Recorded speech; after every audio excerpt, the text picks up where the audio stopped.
Mazda, Farmers National Bank, Thompson Service Center in Harrodsburg, CC Auto Parts and Service, Essity, First Financial Bank, Lee's Famous Recipe, Bob Allen Motor Mall, Linda Wilson Realty, Intercounty Energy Cooperative, Morris Baseball Academy, Nesco Resources, Community Trust Bank, Sutton Pharmacy.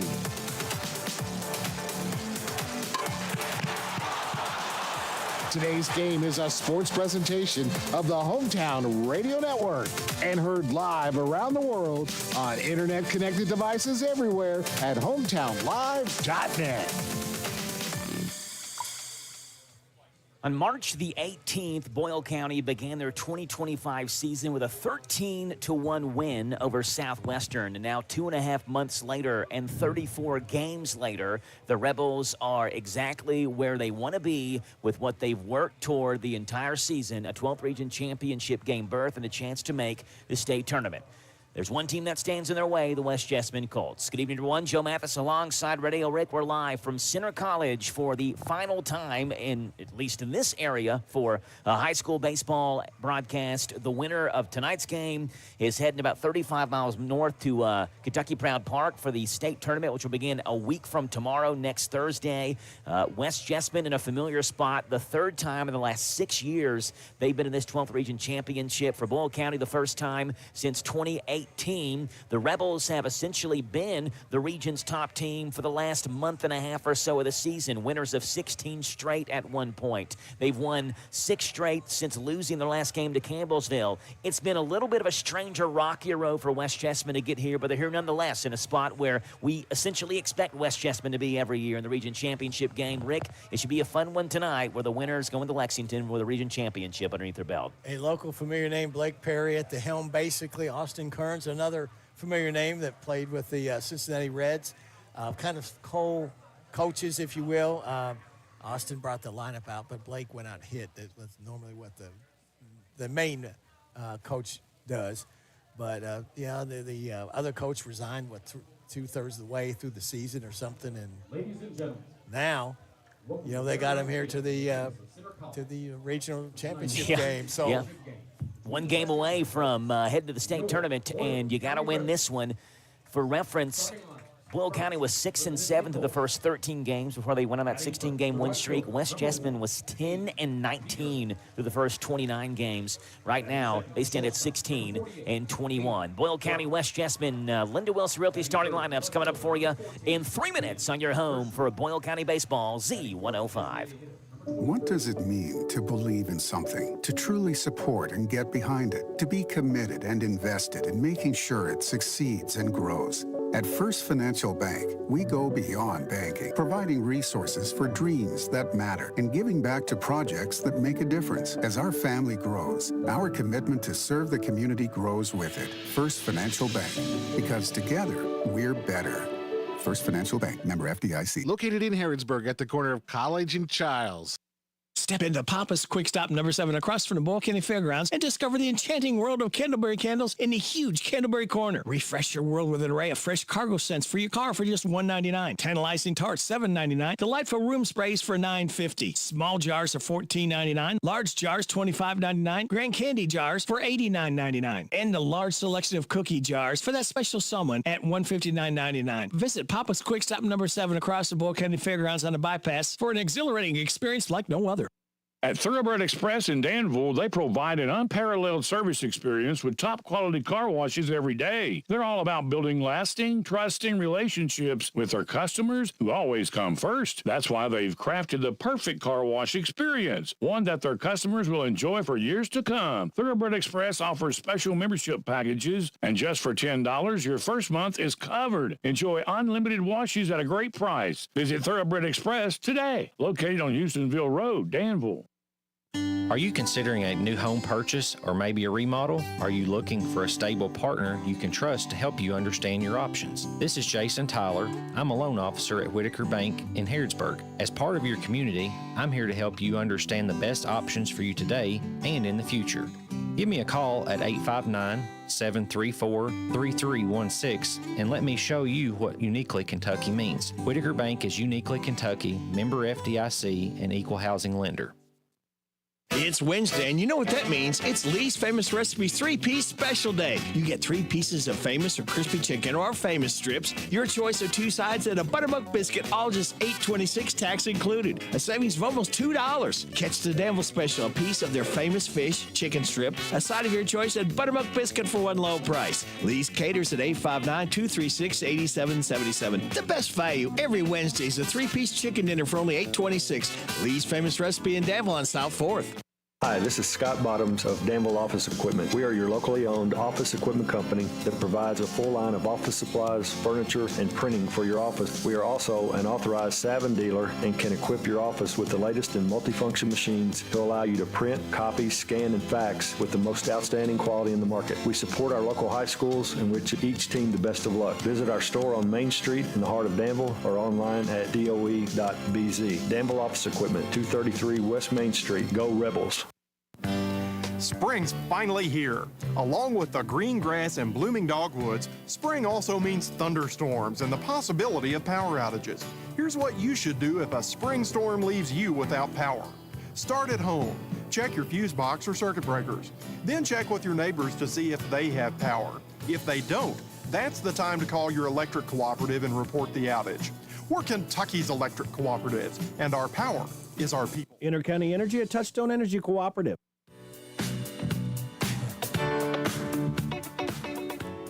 Joe Mathis alongside Radio Rick. West Jessamine and Boyle County Rebels are the home team by way of being the top team on the bracket. They are 27-8. They'll take on West Jessamine at 16-21. They're the visitors, and with their Linda Wilson Realty starting lineups, here's Radio Rick. All right, Joe, leading off number 1, Hayden Peters in right field. Batting second, number 48, Hayden Brock. He'll be at shortstop. Batting third, number 14, Ben Hershey in left field. Batting fourth, number 23, Blake Buhner, DHing.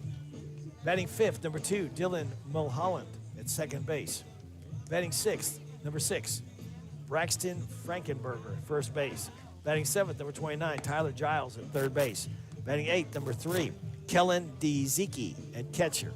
Batting ninth, number 27, Maverick Napier in center. And doing the pitching, number 38, Nathaniel Hershey. That's 1 through 9 for the West Jessamine Colts. They take on Boyle County in this region championship game. They line up defensively like this from left to right. We'll start off in the outfield where Colin Wise has left. Austin Bodner has center field. Logan Perry's in right. At the hot corner is Caden Patterson. Kyler Clonch mans shortstop. The keystone is Cole Jarnigan. At first base is Owen Wheeler. Behind home plate is Carson Rowe. And on the mound in this region championship game is Landon Parnas. Parnas, the senior, appearing in his 13th game. 11 of those are starts, 51 innings, third on Boyle County's team in innings pitched, 40 hits, 20 runs, 14 earned, 18 walks, 31 strikeouts. We've called many of Landon's games this year, but certainly over the last couple of years. He is a contact pitcher, just 31 strikeouts and 51 innings pitched, a 6-0 record, 1 save, a 1.92 ERA. The next pitch he throws will be pitch number 801 on the season for Landon Parnas, and an even 800 to begin this game. Blake Perry will man the third base coach's box for West Jessamine. He gives Carson Rowe a little damp up as Rowe gets set to squat down back behind home plate. Hayden Peters will dig in for West Jessamine. Hayden, who wears number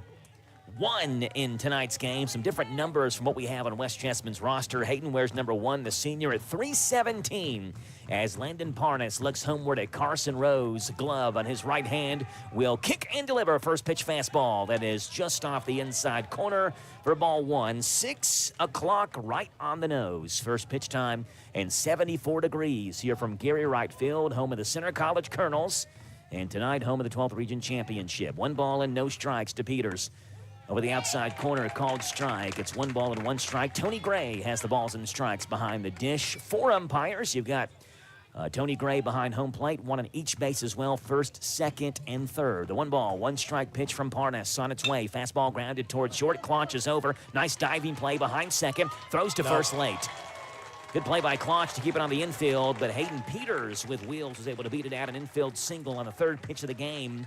And West Jessamine has a runner on first base with nobody out. And here's Hayden Brock. West Jessamine in black tops with the lettering in black as well, outlined in blue and red. Those West Jessamine colors. Same thing in the black, or on the back with the numbers in black. outlined in blue and red as well. If we were calling a football game sitting high up in a press box, we would have no idea who would have the football in their hands because you couldn't see the numbers. First pitch is a breaking ball that's high and inside. 1 ball and no strikes to Hayden Brock. Rick, you're not a fan necessarily of the same colored uniforms. Boyle County's wearing their home whites and the white pants to match, but they've also won 2 straight games of the region tournament wearing those, so they're not going to switch that now. Barnes from the stretch, the 1 ball, no strike pitch on its way. Fastball is a tad outside. 2 balls and no strikes. Tail just off the outside corner. Rowe tried to frame that pitch and bring it back just real quick, trying to get Tony Gray's attention with this. Didn't go for it.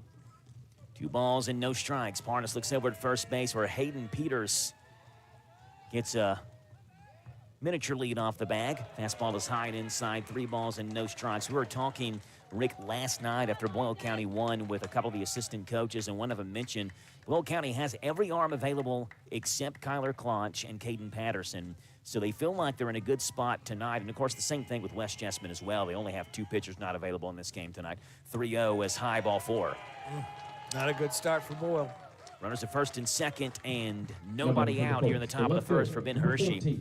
And here comes Sam Tiller out of the Boyle County dugout. And what we were told was if a pitcher doesn't have it, they're not going to stick around with a pitcher real long. And already we're seeing a couple of pitchers trot down the Boyle County's bullpen and start to get warmed up and get loose a little bit. That's number 15, Blaine Kinney, who's trotting out there, as is number 4, Andrew Holder.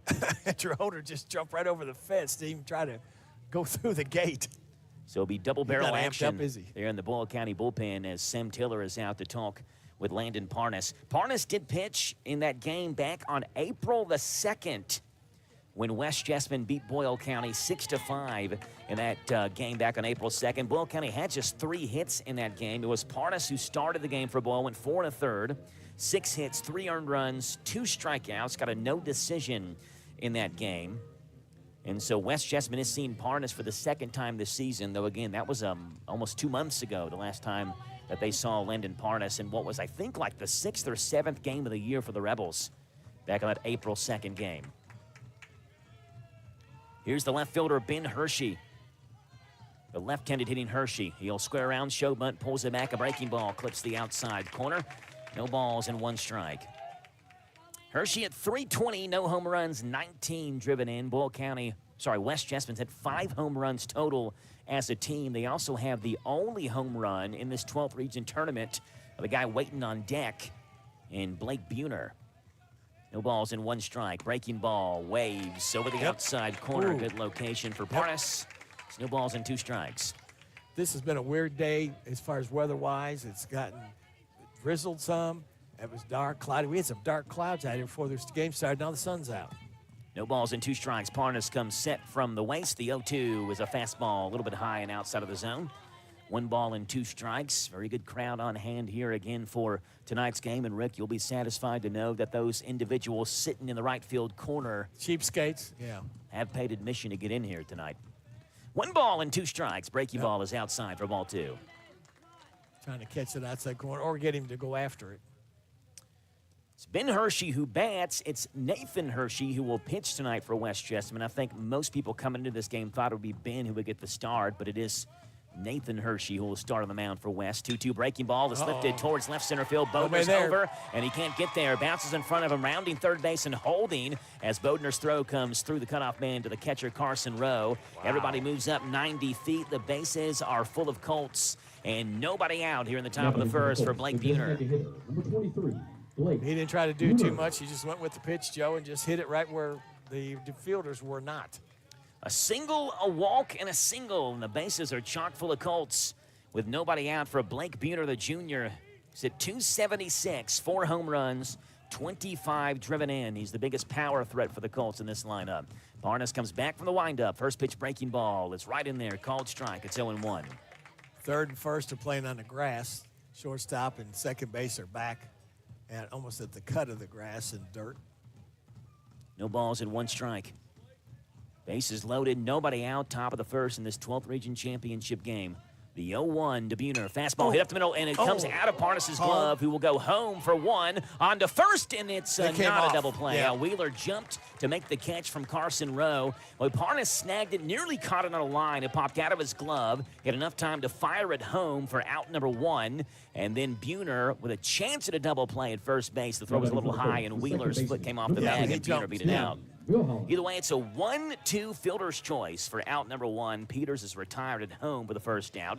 Everybody else moves up one base. Brock to third, Hershey to second, Buhner to first.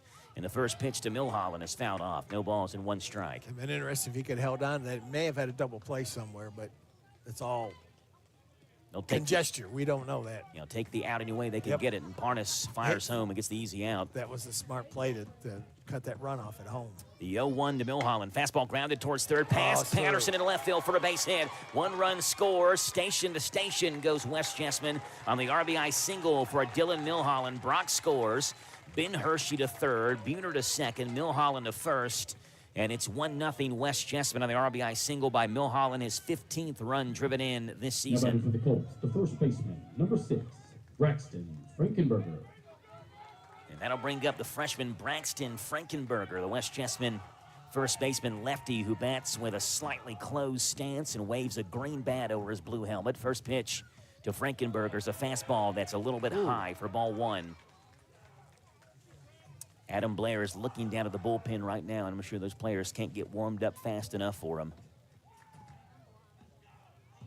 1 ball and no strikes. Bases loaded, 1 out. It's 1-0 West. Breaking ball clips right in there. It's 1 ball and 1 strike.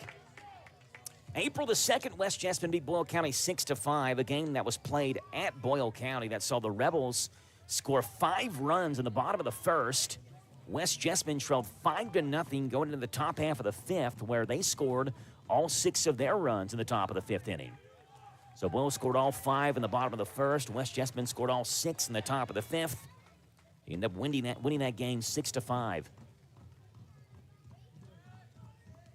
1 ball and 1 strike as Frankenberger looks at a fastball that he deposits foul left-hand side over top of the Boyle County bullpen.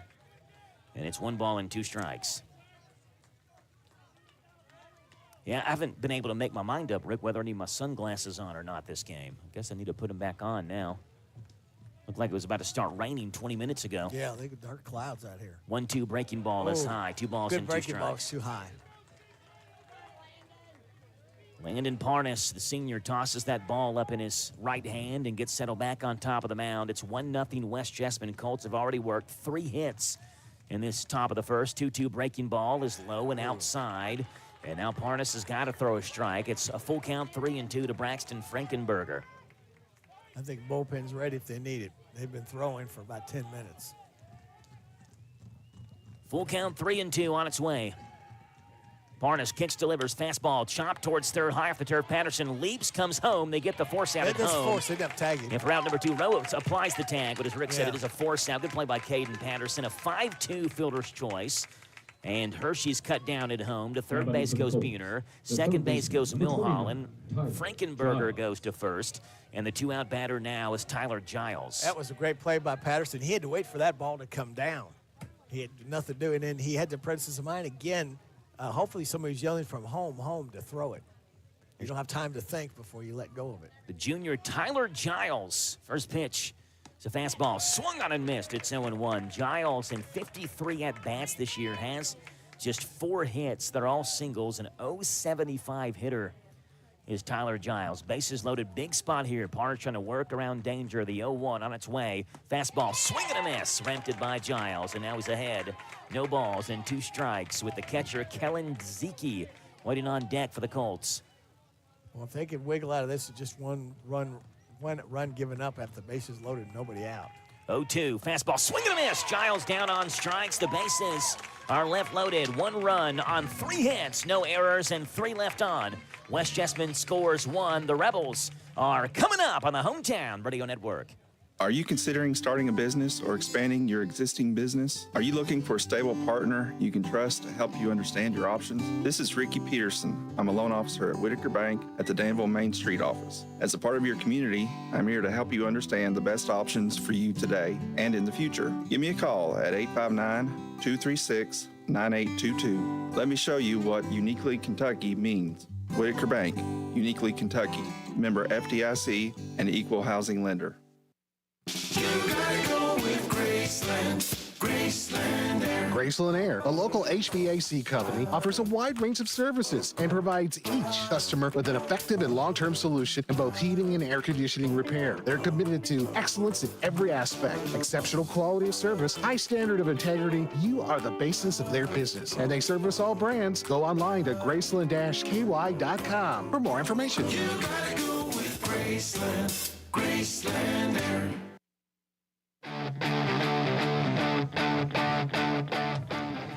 Joe Athis alongside Radio Rick, live from Gary Wright Field, home of the Center College Colonels in the 12th Region Championship game tonight between West Jessamine and Boyle County. Colts got 3 hits in the top half of the first, got 1 across, but Parnas wiggled around danger and got a ground out and a strikeout to leave the bases loaded.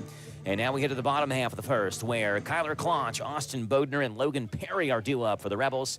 And they'll work against this West Jessamine Colts 9, who lines up like this. Ben Hershey in left field. Maverick Napier is in center field. Hayden Peters is in right field. Tyler Giles at third base. Hayden Brock at shortstop. Dylan Milholland at second base. Braxton Frankenberger's at first.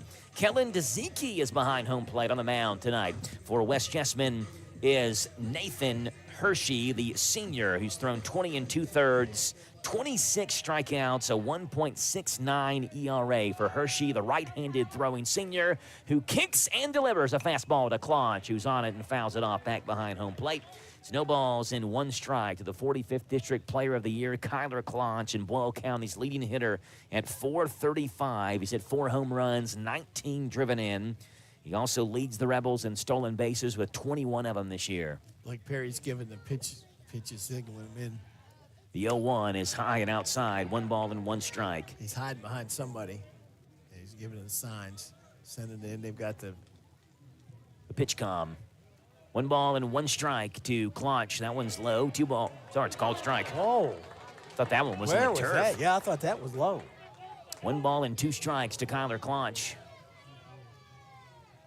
Hershey peers over his glove, will turn, kick, and deliver the 1-2 to Klotch. Grounded third base side and pass. Giles in the left field for a base hit. So Kyler Klotch does what Kyler Klotch does. That's get on base. It's a leadoff single for Klotch. He's on first base, and here comes Austin Bodner.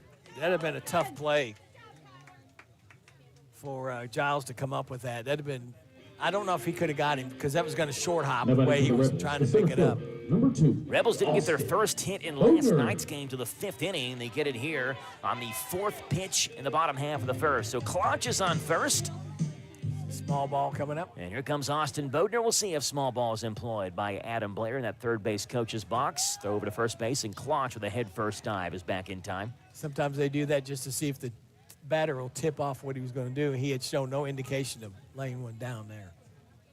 Also want to keep Klotch as close to the bag as possible. We mentioned he leads the Rebels with 21 stolen bases. He does not go here. Bodner does show bunt back to the mound. Off the mound is Hershey. 1 play to first, and they get Bodner by a step. Now Klotch heads to third. He'll slide head first, and he is there. Giles dropped the baseball. So it's a sacrifice bunt, and Boyle picks up 2 bases on it. Klotch never stopped rounding second base. Wow. And when the throw was made to first base, Frankenberger at first had to quickly come off the bag, throw to third base. Was a pretty good throw, but Giles dropped the ball, and Klotch ends up at third base on the fielder's choice in a sacrifice bunt by Austin Bodner. And here comes Logan Perry. And Bodner gets the glad hand in there by everybody, giving up his at-bat right there to move that runner up. Klotch aggressive as all get out. Here's the lefty sophomore Logan Perry. Had that suicide squeeze yesterday and unloads in a fastball towards the left-hand side. Well out of play. It's no balls and 1 strike.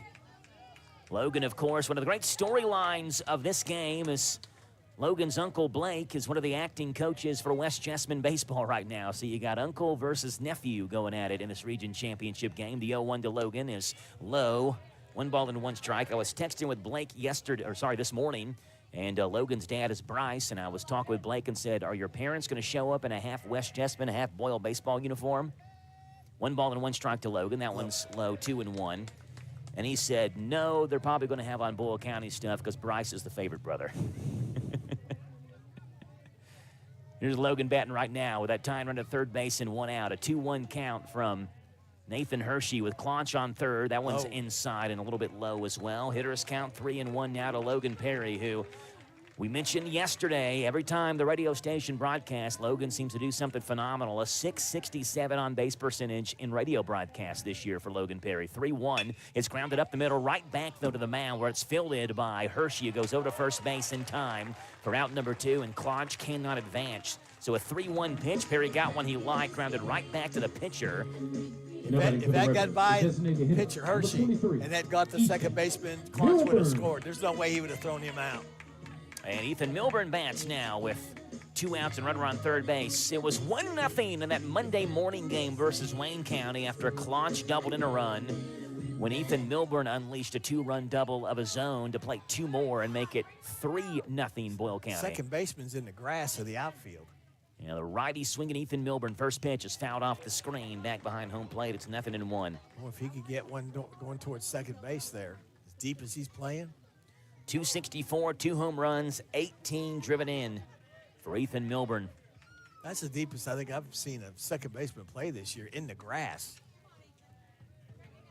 A shortstop is right where that brown and green turf meet, but as you mentioned, the second baseman, Milholland, is all the way in shallow right field.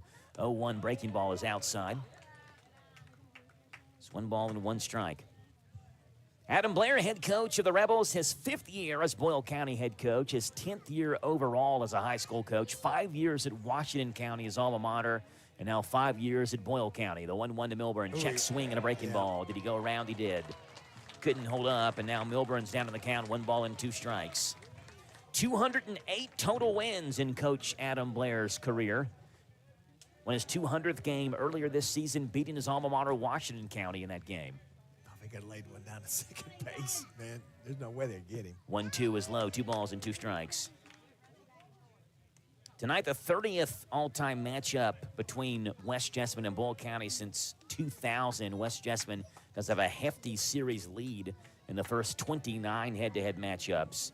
21-8 versus the Rebels in the last 29. The 2-2 breaking ball is a little bit high. And called a ball, 3 balls and 2 strikes, 2 outs. Claunch at third base. He singled, moved to third, and a 2-base sac bunt by Austin Bodner. Logan Perry grounded out for the second out. And now a 3-2 count for Ethan Milburn. That tying run over at third base. From the stretch, the 3-2 on its way is outside, ball 4.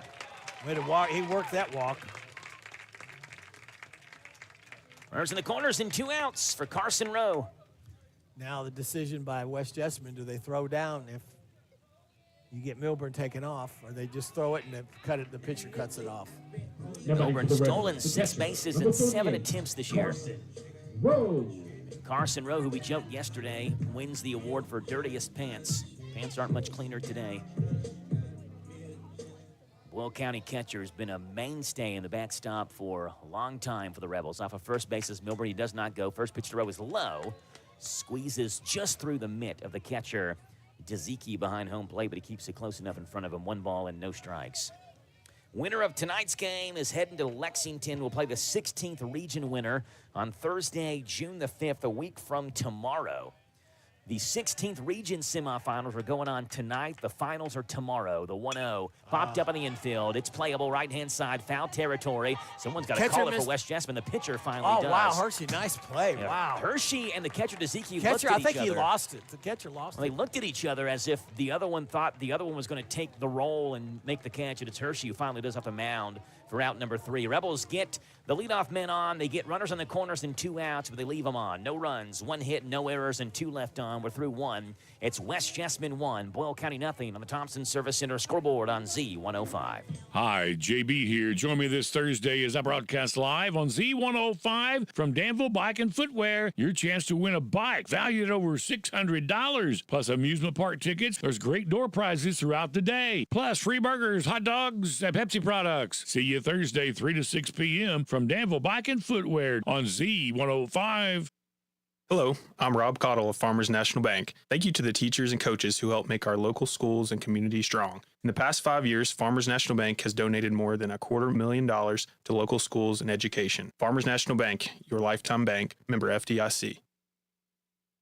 Hi, I'm Alan Martin, branch manager at Community Trust Bank. Community Trust Bank has supported communities that we call home since 1903. With locations in Boyle and Mercer counties, Community Trust Bank is a full-service bank dedicated to helping you meet your lending needs and financial goals. Please stop by and see me at our Danville main office located at 462 West Main Street. Community Trust Bank, building communities built on trust. Member FDIC, equal housing lender, loan subject to credit approval. 1-0. West Chessman leads over Boyle County heading to the top half of the second. Colts send up 8-9-1. Kellen Dezicki, Maverick Napier, and Hayden Peters. Landon Parnas back out there on the mound after settling down with the bases loaded and working around danger back out there for a second inning of work, though the Boyle County bullpen remains busy down that left field line. The catcher, number 3. Here's Kellen Dezicki, West Chessman catcher who wears number 3. You mentioned West Chessman's uniforms earlier this game and in the first inning, how they're difficult to see the numbers. That ball roped towards third, knocked down by Patterson, diving to his left, and he has no play. Good reactions by Patterson, but couldn't make the catch on the line. Went down, may have landed awkwardly as well. He's taken his glove off and now bending down at the waist. At this time, if there's someone parked It's a back there single by for the car, Kellen you can leave your car, Dezicki. you will be towed. A leadoff single. Here comes Maverick Napier. But some of the numbers, Rick, Maverick and for the Colts. apparently The West center Chessman have fielder, done this all number year long. 27, They've got Maverick different numbers, I Napier. guess, regarding the jerseys they wear. Some of the jerseys do not have last names in the back of them. Some of them do. For example, Maverick Napier, who wears number 27, plays center field for West Chessman, bats now. He does not have Napier on the back of his jersey, though Hayden Peters in the on-deck circle does have Peters in the back of his. First pitch to Napier. Hit towards left field. Over is Wise. It's in front of him. Bounces up off that turf. Back-to-back singles for West Chessman to begin the top half of the second. Dezicki has one.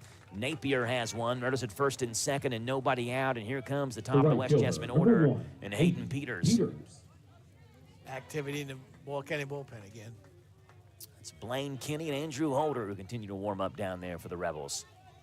Curtis runner for the catchers, number 19, Gabe Gallus.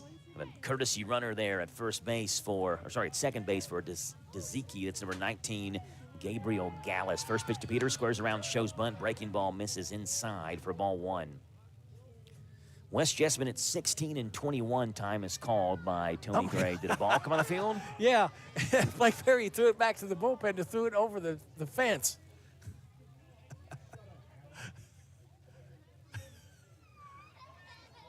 He was trying to throw it into the bullpen, but he put too much on it. Well, Coach Scharzer and Blake Perry are talking to each other now. I don't think Scharzer was real happy that Blake Perry airmailed the baseball over top of the Boyle County bullpen. 1 ball and no strikes to Hayden Peters. Will square around again. Show bunt. That one is pass row to the backstop. Bounces way up in the air. Both runners move up 90 feet on a wild pitch by Parnas. Dezicki goes to third base. Napier goes to second base. Runners at second and third, and nobody out for the Colts. Things are getting nasty right now for the Rebels on defense. Tiller going out, he was asking, are they ready? He's already making the call. Yeah, they're making the call to the bullpen. So Landon Parnas, after firing to 2 batters to begin this inning, back-to-back singles, and then 2 pitches in the second go-around to Hayden Peters, and misses so badly in the second one. It's a wild pitch, and now we have a pitching change for Boyle County, I believe. Yes, it's going to be Blaine Kinney who gets the call from the Boyle County bullpen. We'll break down the changes coming up for you in 1 minute on your home for Rebel Baseball, Z105. Becky Lindsay, and I live in Harrodsburg. My experience with Welch Homes was through Ashley Reynolds. Ashley was just so on top of things. We had been looking for a home for 6 months, just went so smoothly and so quickly, especially after 6 months of looking. Absolutely recommend Welch Homes. In particular, Ashley Reynolds. He's just so on top of what we really needed and what we were looking for. Welch Homes Real Estate. Welcome home with Welch Homes. The Bread of Life Cafe in Casey County, Highway 127, proudly serves several all-you-can-eat buffets. Start out with the lunch buffet, $13.99. Thursday, after 4, seniors 55 and older can experience the buffet for $9.99. Friday, after 4, swimming for the seafood buffet, $19.99. Saturday morning breakfast buffet, 7 till 10:30, $10.99. And Saturday, after 4, make your way to the evening buffet for $14.99. Feed your tummy and your soul with a visit to the Bread of Life Cafe, 5 miles south of Liberty on Highway 127. Open till 8, Monday through Thursday night, Friday and Saturday till 9. Landon Parnas' day is done after a 1+ inning, 5 hits, 27 pitches, 17 for strikes. But West Chessman was hammering them pretty well. And so that's the end of Parnassus Day, and it's Blaine Kinney who takes over for Boyle County on the pitcher's mound. Kinney wears number 15, a senior, appeared in his 7th game of the year. 5 of those out of the bullpen, 15 2/3, 15 strikeouts, 8 hits, 6 runs, all 6 earned, 2.68 ERA. Parnassus Day on the mound is done. You cannot close the book on him yet. He is responsible for runners at 2nd and 3rd. I'm also told that the first pitch of the at-bat, where Peters showed bunt, pulled it back, and it missed inside, was called a no pitch. So the first pitch of the at-bat is technically the one that was sailed past Carson Rowe for the wild pitch. So it's a 1-ball, no strike count for Hayden Peters as we begin this at-bat, or I guess resume this at-bat here in the top of the 2nd. West Jessamine feeling good. They lead 1-0. Runners at 2nd and 3rd, and nobody out here in the top half of the 2nd. They signaled down the bullpen, told him to hold her to sit down. Infield is in for Boyle County. That's Wheeler at 1st, Jarnigan at 2nd, Clonch at short, Patterson at 3rd. From right to left around the diamond of the infield, the 1-0 breaking ball right in there from Kinney, called strike. It's 1 ball and 1 strike. West Jessamine 16 21. If they were to win this game tonight and advance to the state tournament, they would have the least number of wins for a 12th region champion team in the last 25 years. The 1-1 is high and outside, 2 balls and 1 strike. In the Rye-Herd scoreboard era, the least amount of wins that a team in the 12th region won after the region tournament was over to advance to state happened back in 2005 when Boyle County won the 12th region championship with 20 wins, but won the 12th region title that year. West Jessamine right now at 16 21. Peters having a little conversation with Tony Gray. 2 balls and 1 strike. Infield again, and at 3rd base for West Jessamine is Gallus. At 2nd base is Napier. That ball hit towards left center field. Yeah. Boder makes the catch on the run in the gap. Each runner tags up from 3rd base to home, scoring the sacrifice fly is Gallus. Over to 3rd base is Maverick Napier. The sac fly from Peters scores 1. It's 2-0 West Jessamine. The shortstop, number 48. For Peters on the season, RBI number 9. And with 1 out, here's Hayden Brock, who walked and scored the other run in this game back in the top of the 1st. There's that bright pink again, Rick. Yep. Bright pink, neon pink, almost batting gloves, a pink sleeve on his right arm as well for Brock. First pitch breaking ball from Kinney is high. 1 ball and no strikes. Rowe had to reach up to pull that one down. You know, we mentioned when we went down to Southwestern to do the Boyle County and Mercer County softball game there on Monday night. 1-0 on its way to Brock is fouled off 1-1. Boyle County came into that game at 9-18 on the season, and we talked about how it's, you know, you can't judge a team by its record up to this point because on Boyle County's side, they played 9 games against teams that were ranked inside the top 25 or were receiving votes in the final poll. The 1-1 is low and outside, 2 balls and 1 strike. It's the same thing for West Jessamine. Yes, they're 16-21, but out of their 37 games they played this year, 17 of them have been against teams in the top 25 or receiving votes. The 2-1 is swung on and missed. It's 2 balls and 2 strikes. Got him chase that one outside. That includes a schedule for West Jessamine this year where they played number 1 Trinity. They played number 5 Sayre, number 11 Lexington Catholic. They played Boyle County, number 23 twice. Played number 25 Bullitt East twice. The 2-2 chopped towards 3rd. Patterson makes the play on 1 hop to 1st. High throw, but Wheeler keeps his foot in the bag. No, he didn't. He pulled his foot. Well, I thought he kept his right foot in the bag as he stretched across into foul territory to take that return throw from Caden Patterson, but the first base umpire says he pulled it, and Adam Blair is out of the dugout. I think he's going to ask it to maybe some help there if somebody else saw. I think that's exactly what he's going to do. He's walking down the first base line and wants to have a word with the first base umpire. The throw from Patterson was a little bit wide right, and Wheeler, who's got that long frame at first base, reached as far as he can into foul territory, and Coach Blair having to walk across the diamond to talk with the first base umpire. And I think Rick at least maybe see if he can get an appeal. Yeah, see if somebody else. He thought that's what Blair was doing. He had to put his foot down, so he stretched, reached for it. See if he can at least get an appeal. And that's what Coach Blair's looking down Tony Gray's way at home plate. And Tony's actually walking up the first baseline like he wants to make a call if they ask him. 4204 UK license plate. You're parked in a handicap spot. You will be towed. And the base umpires, I guess, not even going to ask for an appeal.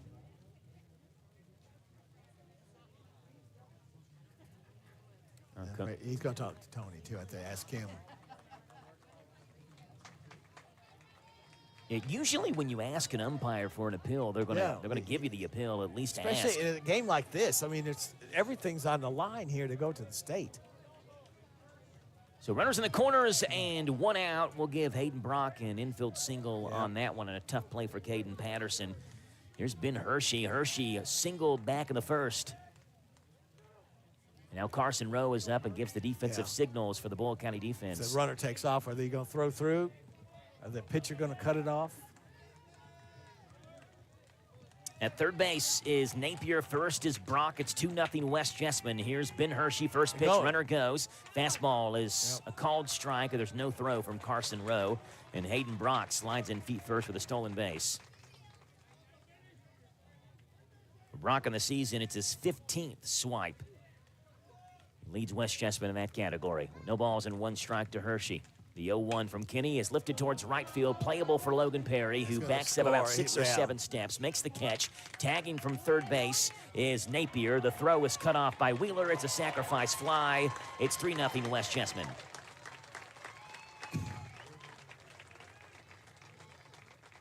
Over to third base as well goes Hayden Brock on the backside. For Hershey, it is an RBI for him, RBI number 20. One of 2 Colts to cross that 20 RBI plateau this season. And the 2-out batter is Blake Buhner. Sure, he gets a high five from his brother. 4 home runs, 25 driven in for Buhner, who we mentioned his first at bat is the only home run in this 12th region tournament. Over the outside corner of the breaking ball. It's no balls and 1 strike. Of course, the first round of games were all played at Boyle County on Monday. A little bit of a shorter field there at Rebel Field, and so Buhner was able to hit one out in that first round win versus Lincoln County. 0-1, pop towards shallow right, long run for Perry, who comes in, slides down, and makes the catch. Wow, catch, yes. Picks it off the turf for Logan Perry, sliding down to his knees for out number 3, but West Jessamine gets 2 in the top of the second. It's West Jessamine 3, Boyle County nothing after 1.5 on Z105 WRNZ FM. In Kentucky, we know the unexpected can strike at any moment, whether it's a tornado, flood, or severe storm. Being prepared could save lives. That's why it's vital to have an emergency plan. Know where your local shelter is. Keep an emergency kit with essentials like water, food, and medicine, and make sure your family has a communication plan in place. Boyle County, we're stronger when we are prepared. For more information on how to get ready, visit Boyle County Health Department's Division of Emergency Preparedness online at boylehealth.com. Stay safe, stay ready. This message was brought to you by your friends at the Boyle County Health Department. Now open in Stanford, Blackberry Hills, Vendor's Barn with lots of antiques, collectibles, jewelry, and so much more. They have everything from A to Z. Call them 606-661-0234. Go online to blackberryhillsvendorsbarn.com. Open 7 days a week. Hello, I'm Angela Frisbee at Farmers National Bank. We are excited to support students as they excel in the classroom, play in the band, act in the school play, and as they compete in sports. We wish our students a great school year. Farmers National Bank, your lifetime bank, member FDIC.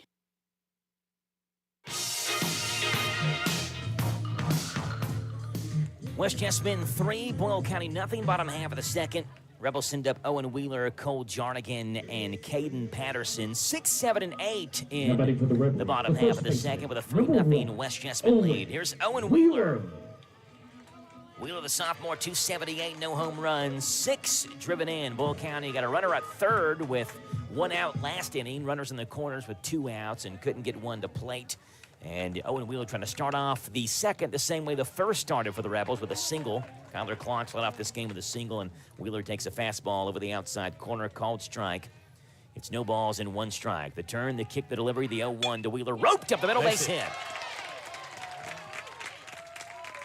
Second hit of the game for the Rebels, and they do start this inning like they did the bottom half of the first. Wheeler's on first base, and here comes Cole Jarnigan. They go from sophomore to freshman in this Boyle County 9. Cole Jarnigan wears number 33, the Rebels' second baseman. Actually going down, trotting down to the West Jessamine bullpen. I wish I could tell you what number that is, Rick. I can't tell. No way. Not with a black-on-black scheme. He's going to warm up. Throw over to first base. Wheeler is back in time. Third time in 4 seasons that Boyle County and West Jessamine have met in the 12th Region Baseball Tournament. West beat Boyle in 2022. Boyle beat West in 2023. That one's low, skips away from the catcher, and that moves Wheeler up to second base. Wild pitch. Wheeler's in scoring position. Kind of handcuffed the catcher there. I think West Jessamine's probably got the same thought process that it's all hands on deck and relieving, except for the pitcher, the last 2 starting pitchers probably, but everybody else got to be ready. Whatever you can do to muscle home a win somehow in this game. 1 ball and no strikes to Jarnigan. That one's outside and high. 2 balls and no strikes.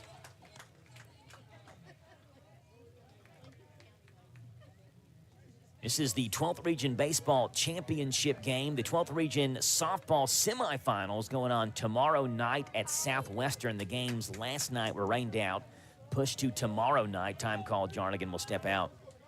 You ask, why can't they play him tonight? Because Southwestern has baccalaureate tonight, and Southwestern is not only just the host school there, they're also playing Boyle County in the semifinals. 2-0 breaking ball. Pretty good location. Called strike. It's 2-1. Wow. Out of the 29 matchups head-to-head between these two teams, tonight being the 30th since 2000, 7 of those times have been played head-to-head in the 12th Region Tournament, meaning that about a quarter of all those head-to-head games the last 25 years have been in win-or-go-home situations in the 12th Region Tournament. In those 6 previous matchups before tonight, West Jessamine has won 5 of those 6. We mentioned last time they played in the region tournament, 2023, Boyle beat West for that only win. 2-1 bunted back to the mound. Hershey Fields on 2 hops. Has to wait for it first and throw it away. Threw it over top of the second baseman's head, covering the bag. A run scores in Wheeler. Jarnigan's in second base. And the Rebels have struck. It's 3-1. Boyle County just scored. You can score a job now at Nesco Resource at nescoresource.com. Kind of see that whole thing developing. Hershey fielded the bunt easily, but plenty of time. Frankenberger charging from first. The second baseman, Milholland, was breaking towards first late. By the time Milholland got over there, Hershey tried to hurry the throw. He threw it way over Milholland's head, which allowed Wheeler to score easily and Jarnigan to switch places with him at second base. And Blake Perry is out of the West Jessamine dugout. He doesn't have his pitcher warmed up enough yet in the bullpen, so he's going to stall for a little bit until the umpire comes out and tell him move it. Blake was the head coach at West Jessamine for 2 years in 2022 and 2023. This has been a bizarre year for West Jessamine baseball, to say the least. They are still 1 game away from a state tournament berth, despite everything this team has gone through. Austin Kearns and Blake Perry are the co-head coaches. And, of course, Austin's son a couple of years ago, Aubrey Kearns, played for West Jessamine when Blake was the head coach in that 2-year span in 2021 and in 2022. Perry stepped down following the 2022 season, gave way to Rob Buchanan, who was hired in 2023. He won 29 games and won the region tournament last year in his second year as head coach. And then you get to this season where about 2/3 of the way through, Buchanan stepped down. West Jessamine needed head coaches or somebody to fill that role. That's where Austin Kearns and Blake Perry step in. Patterson shows bunt, gets that one down to the mound. And Hershey will field and throw to first base. And Jarnigan doesn't move over to third. Jarnigan was dancing out there off of second base, and Hershey fielded. He threw to first base, which should have given Jarnigan enough time to make it to third, but he just stayed where he was, and Blair just threw his hands in the air. Blair just, Now batting for the Rebels, the left fielder, number 24. Oh, he should have been over third. Wow. Gave up his bat for that. And so after all that, it just goes down as a fielder's choice. 1-3 on the scorecard, and Jarnigan still at second base. And here's Colin Wise with 1 out here in the bottom half of the second. First baseman up and a cut of the grass, so is third. Wise waves that bat Second over baseman's in the outfield again. First outfield pitch grass. off the handle, fouled off over top of West Jessamine's side. A fan from Nicholasville, Kentucky will chase that baseball down.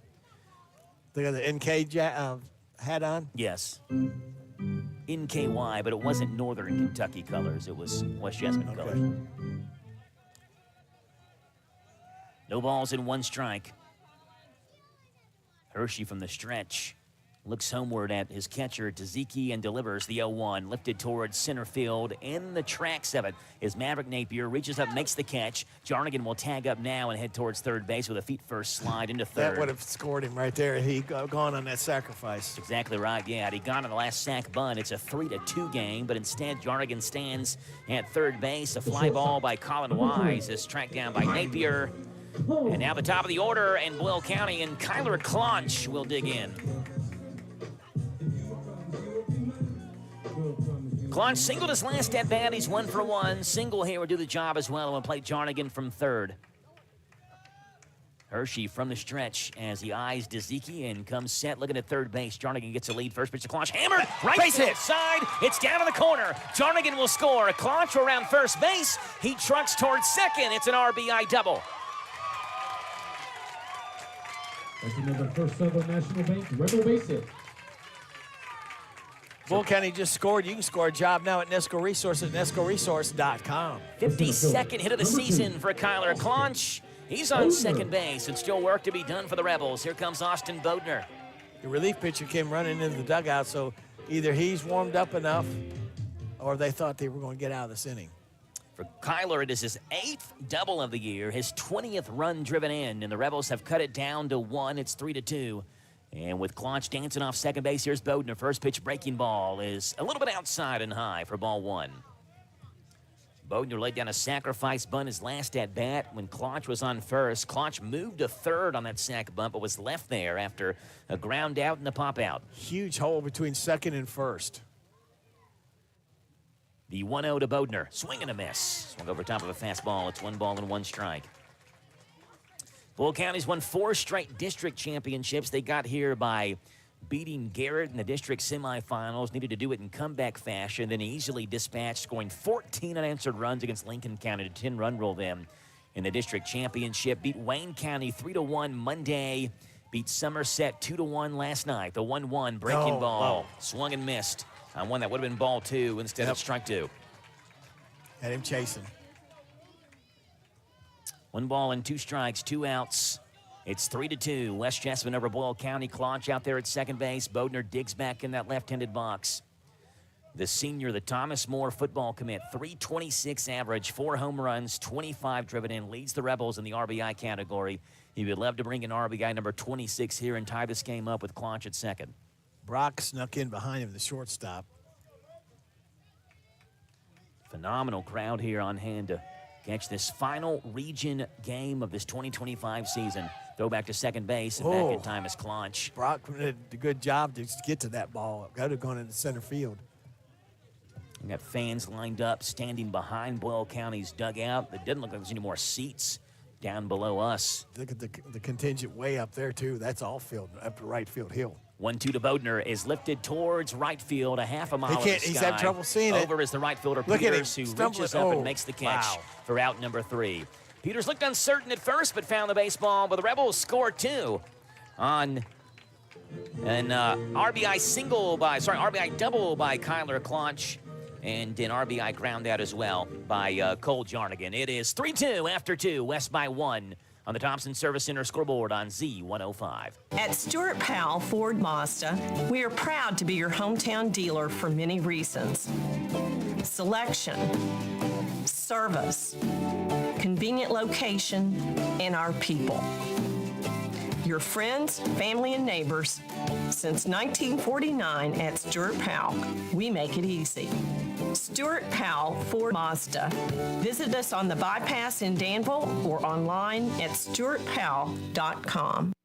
CC Auto Parts and Service is the difference. We get it. No appointment necessary. Fast, friendly auto service every time. We'll have you in and out, hassle-free. Brakes, engines, and service of every kind. With free pickup and free delivery. CC Auto Parts and Service is the difference. We get it. Are you looking for a pharmacy that does more than just hand you a prescription in a paper bag? A pharmacist who knows you and your family members on a first-name basis? Thompson's Pharmacy is a family and locally owned independent pharmacy that provide exactly that every day. Thompson's Pharmacy will deliver, package your medicine, and to assist you more, they have a clinic available in the store. Open weekdays 9 till 7 and Saturdays 9 to noon. Thompson's Pharmacy in Harrodsburg, North College Street.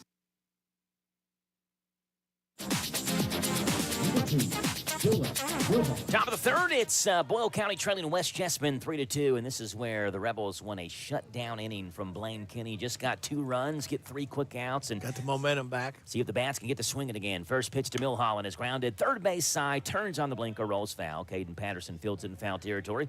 It's no balls and 1 strike. Milholland, Frankenberger, and Giles. That's 5, 6, and 7 due up for this Look West at Blake Jessamine Perry Colts went team. for the ball and just left it. He told Patterson, no, I'll get it. And then he started a couple steps, then stopped and just left the ball there. I don't know what that's about. Well, the last time he went after a ball, he threw it over the bullpen's head. Yeah, so he maybe passed this. he's just kind of making a point that maybe I just won't touch any of the balls that Boyle County baseball has now. No balls and 1 strike to Milholland. Big breaking ball, hacked foul over top of West Jessamine's side. No balls and 2 strikes. A little gamesmanship there, I guess, by Blake Perry. 0-2 the count. Milholland singled back in the first. Kenny shakes his head no. Will look plateward and kick and deliver the 0-2 to Milholland. It's high and inside.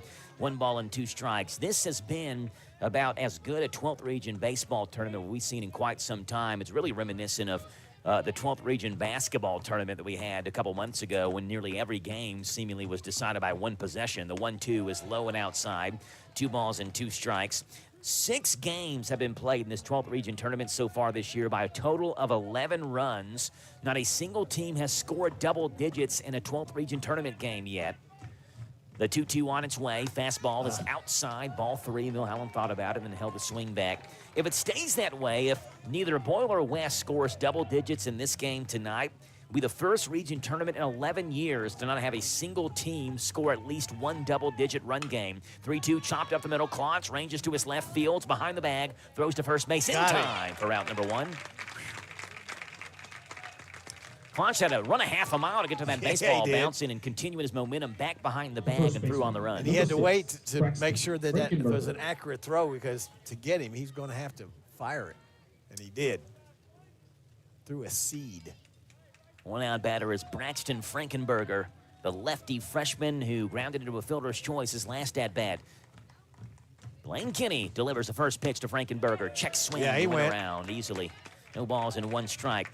In the 6 games played in the 12th region tournament, 31 total runs have been scored. It is by far the lowest scoring region tournament in the last 25 years. The 0-1 is a little bit low, I guess. 1 ball and 1 strike. And it's on pace to stay that way as well with tonight's game, and unless there's just a ton of runs put up in this game between West Jessamine and Boyle County. So the runs have certainly been at a premium so far in the 12th region tournament this year. 1-1 breaking ball, chopped right-hand side. Nice Jarnigan bounce. with a nice bounce off that turf and throws easy over to first base. Where Owen Wheeler's on the other side of that throw. 2 up and 2 down for Blaine Kinney, who's come out of the bullpen and pitched pretty well for the Rebels so far. The third baseman, number 2 out 29, batter is Tyler Giles. Jarnigan, that ball almost bounced over his head, took a higher bounce. But at least it's a true bounce, true hop out there. Kinney kicks, delivers his 22nd pitch of the game as a breaking ball over the outside corner. Rowe is so good at framing that ball. No balls and 1 strike to Tyler Giles, who's 0 for 1, struck out back in the first. It's 3-2 West Jessamine. That one's over the outside corner. No balls and 2 strikes, and Kinney takes a return throw from Rowe and circles back around the mound and stands back on top of the rubber with a no-ball, 2-strike count on Tyler Giles, looking for the first 1-2-3 inning for either team in this game. The 0-2 fouled off into the bat over near West Jessamine's same side. Spot. And he's working that outside corner. Yep.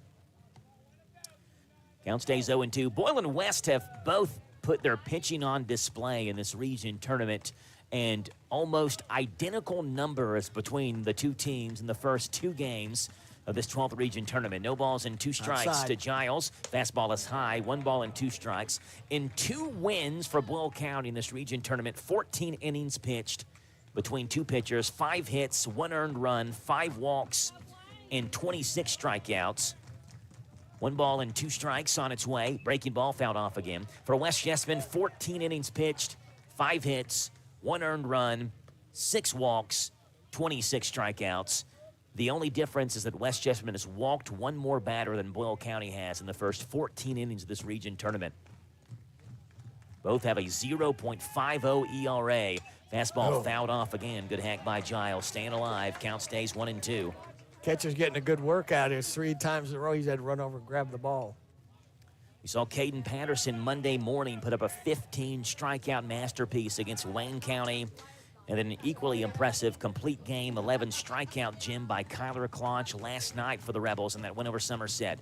The 1-2. Giles swings and misses, and Kinney gets West Jessamine down 1-2-3 for the first time. In this one, it's West Jessamine 3, Boyle County 2. Head to the bottom half of the third on Z105.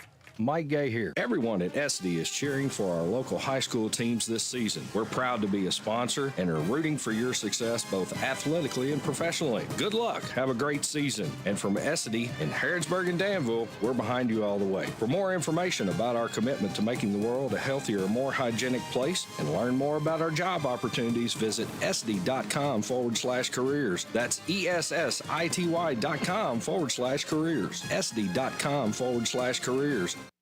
It's Wednesday, and you know what that means. It's Lee's Famous Recipes 3-piece special day. You get 3 pieces of famous or crispy chicken or famous strips, your choice of 2 sides, and a buttermilk biscuit, all just $8.26 tax included. A savings of almost $2. Catch the Danville special, a piece of their famous fish, chicken strip, a side of your choice, and buttermilk biscuit for one low price. Lee's caters at 859-236-8777. The best value every Wednesday is a 3-piece chicken dinner for only $8.26.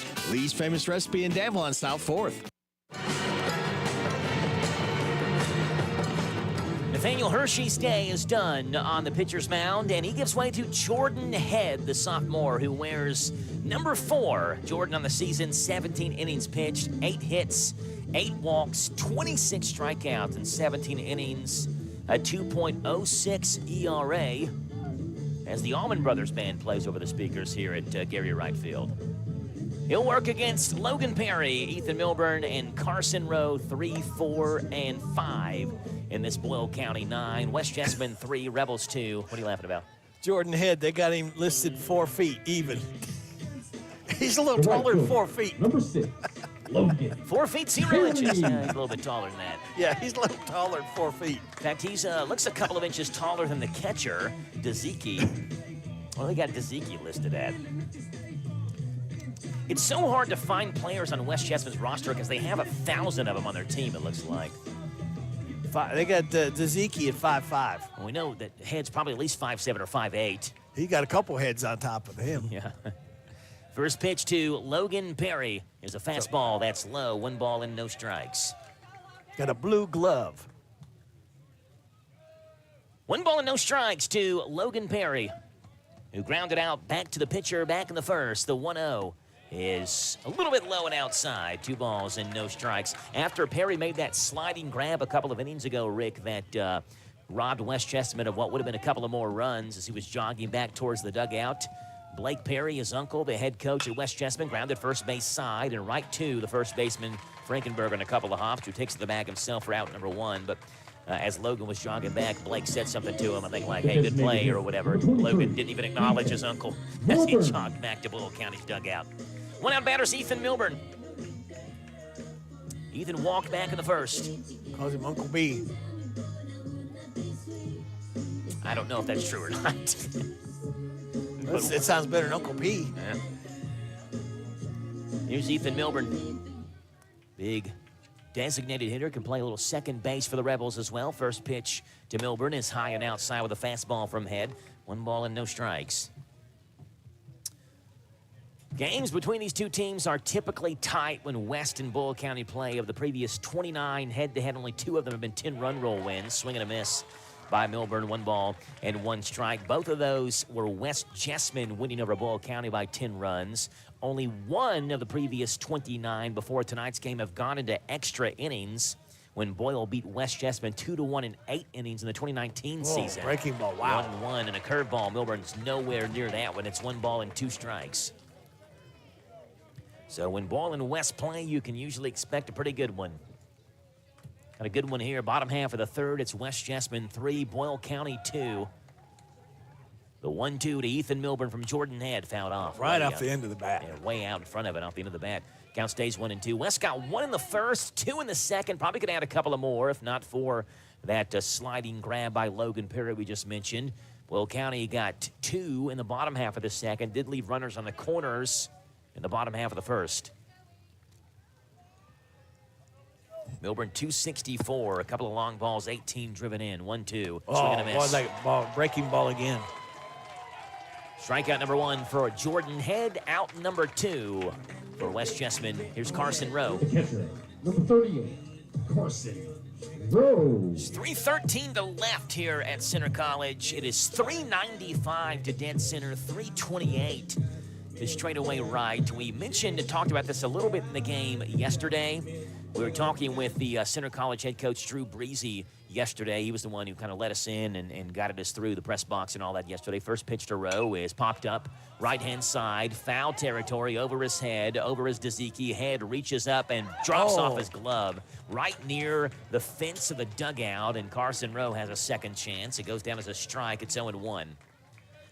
Bounced right off the tip of Jordan Head's glove out of that blue mitt of his. He may have just taken his eye off for just a second to look to see how close he was, because all the players from West Jessamine got back away from the fence there.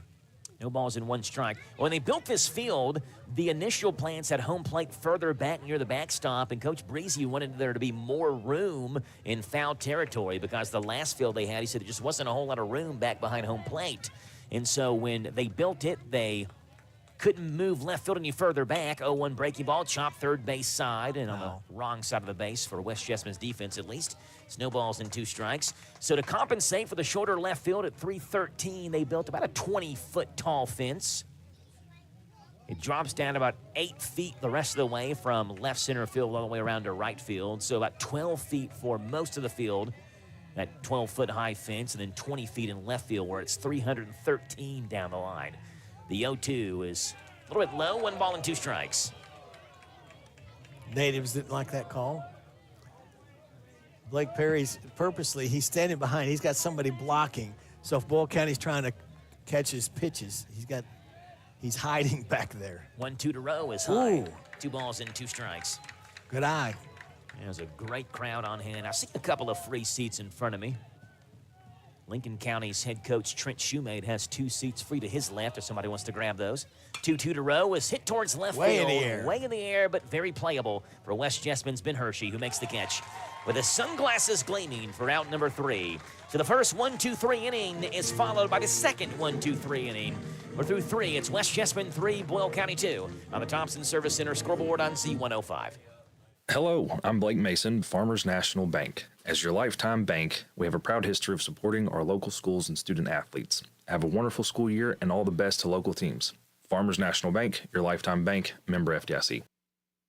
It's Wednesday, and you know what that means. It's Lee's Famous Recipes 3-piece special day. You get 3 pieces of famous or crispy chicken or our famous strips, your choice of 2 sides, and a buttermilk biscuit, all just $8.26 tax included. A savings of almost $2. Catch the Danville special, a piece of their famous fish, chicken strip, a side of your choice, and buttermilk biscuit for one low price. Lee's caters at 859-236-8777. The best value every Wednesday is a 3-piece chicken dinner for only $8.26. Lee's Famous Recipe in Danville on South 4th.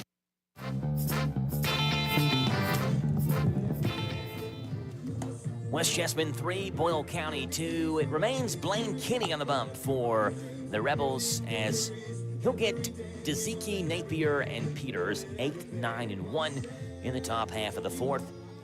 Kinney so far tonight, 2 innings of no-hit baseball, 1 strikeout. Landon Parnas started the game, went 1+ innings, gave up 5 hits, 3 runs, all 3 earned. He had trouble retiring batters and missing West Jessamine bats. And as we were told yesterday, Rick, Boyle County wasn't going to wait around long. If they thought a pitcher didn't have it, they were going to pull him. Harness didn't seem to have it. They pulled him, and Blaine Kinney seems to have it going on. And so West far. Jessamine, same way, too. They didn't stick very long with Hershey. Boy, I was starting to time him, too. Coming up in the bottom half of the fifth, we have the Major League Baseball trivia question of the game while we test Radio Rick's medal with Major League Baseball trivia. And Rick did well on Monday. He nailed both of them. It took you a little bit longer with some help from John Drake to get Tom Seaver yesterday's answer. Thank you, John. Of the question of the game. Here's catcher Kellen Dezicki. The double left view sighting. Saw Travis earlier. There's Bobby up there. The teams are playing for the Region Championship Trophy, which sits up here in the press box to our left. First pitch to Dezicki is high. 1 ball and no strikes. I think I accidentally said Tzatziki there. That's the sauce that you get at the Parthenon restaurant, the tzatziki sauce. This is Dezicki, D-Z-I-K-I with a D. 1-0 is outside, 2 balls and no strikes. The crowd has really come alive here. There's so many people here to watch this game. What a great spot as well to have. It turned out to be a beautiful night, too. Yeah, perfect night for baseball. 2 balls and no strikes to Kellen Dezicki. Kenny's 2-0 is way high. You gotta ball go 3. after him. He's not walked a hitter yet. He's actually retired 5 straight going back to the second. Now, you know he's got the take sign here. Got fans down the left field line, the third base side lined up. Saw some kids out playing catch in the grassy area. Yep, 3-0 is a called strike, 3-1. Again, fans lined up behind Boyle County's dugout standing. Couple behind West Jessamine's dugout. As Rick had mentioned, a large contingent of fans down the right field line as well with their lawn chairs. 3-1, swing and a miss. The fastball from Kenny may have been ball 4, but instead, Dezicki couldn't lay off of it. Full count, 3 balls and 2 strikes. And beautiful night, beautiful facilities here at Center College. 3-2 is swung on and missed. Back-to-back case for Kenny into the third. Begins the fourth with a strikeout as well. And 6 straight set down by Blaine. 1 up and 1 down. Here's Maverick Napier. Got Dezicki to D-strikey. The center fielder, number 27. Napier with a single. He's also scored a run, one of the 3 runs for West Jessamine in tonight's game. John Drake texted me. He said Carlton Fisk is his answer for tonight. He didn't even ask a question yet. He's just banking on it being Carlton Fisk. First pitch breaking ball, waves right in there, called strike. Maverick Napier, West Jessamine center fielder, bats in the 9 hole for the Colts. What John got, ESPN? No balls and 1 strike. Breaking ball, another swing and a miss. Napier late on that breaking ball, and it's 0-2. Sam Taylor is the pitching coach for Boyle County, calls the pitches. Actually has like a clipboard or a notepad over his mouth as he says that into the PitchCom device in Carson Rowe's ear. That one is high and outside, 1 ball and 2 strikes. Talked with Adam Blair earlier this morning. You could tell he was ramped up and ready to go. And I went down there to get the lineup about 2 hours ago. That one, a fastball outside corner, called strike 3. Down on strikes goes Napier. 3 straight Ks for Blaine Kinney. 2 up and 2 down. And 7 straight retired by Kinney. And the 2-out batter is Hayden Peters. The right fielder, number 1. You could tell that Coach Blair just had a lot of nervous energy for this game. 27 wins for the Rebels this year, the most in a single season in Coach Blair's career. He's continued to win more and more games each of the 5 years he's been at Boyle County. 208 career wins for him. First pitch to Peters, a fastball that blitzes high for ball 1. Top of the 4th, West Jessamine 3, Boyle County 2. 1 ball and no strikes. Kenny turns, kicks, and delivers the 1-0. Foul tipped off a Rowe behind home plate, and Tony Gray is going to walk the ball out to Kenny and give Rowe some time to recover from that one. Now Rowe's down on his butt squat, like squatted down, seated down as Adam Blair comes out and checks on his catcher. Must have caught it right in the inner thigh or something. Rowe's now taking his catcher's mask off and is feeling the pain. Boyle County's athletic trainer Jeremy Johnson is out as well. Unfortunately, he may have heard Avon calling right then. Yeah. Now Sam Taylor is out with a cup of water. Blake Perry's talking with Peters down the third baseline. You know the catchers wear cups, but, man, that still stings if he gets that in the right spot. Rowe takes a swig of water and I think you're right, Rick. That may have got him right in the wrong spot. Yep. A lot of games already final on the Major League Baseball level. Now Rowe is laying back completely on his back and pulling both of his legs up.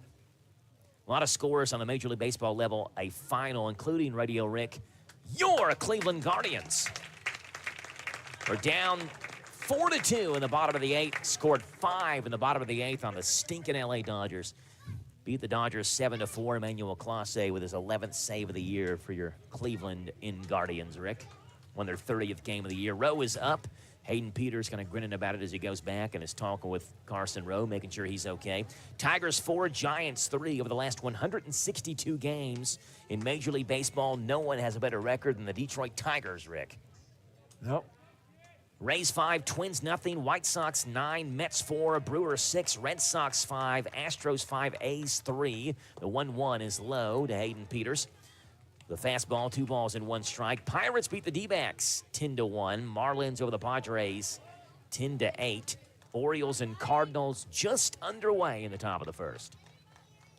The 2-1 to Peters. A little bit low, ball 3.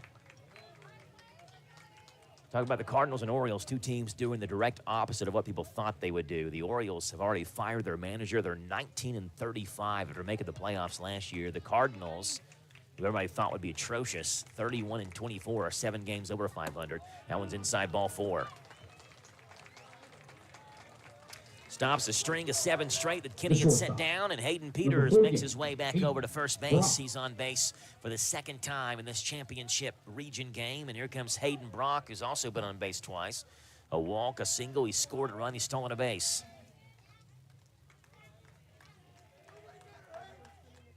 From the stretch, Kenny brings a first pitch to Brock. Breaking ball, that's in there. Called strike, 0-1. West Jessamine were 10-19 through the first 29 games of the year. It has been a bizarre season for them and kind of a strange schedule put together as well. 0-1 on its way. Breaking ball.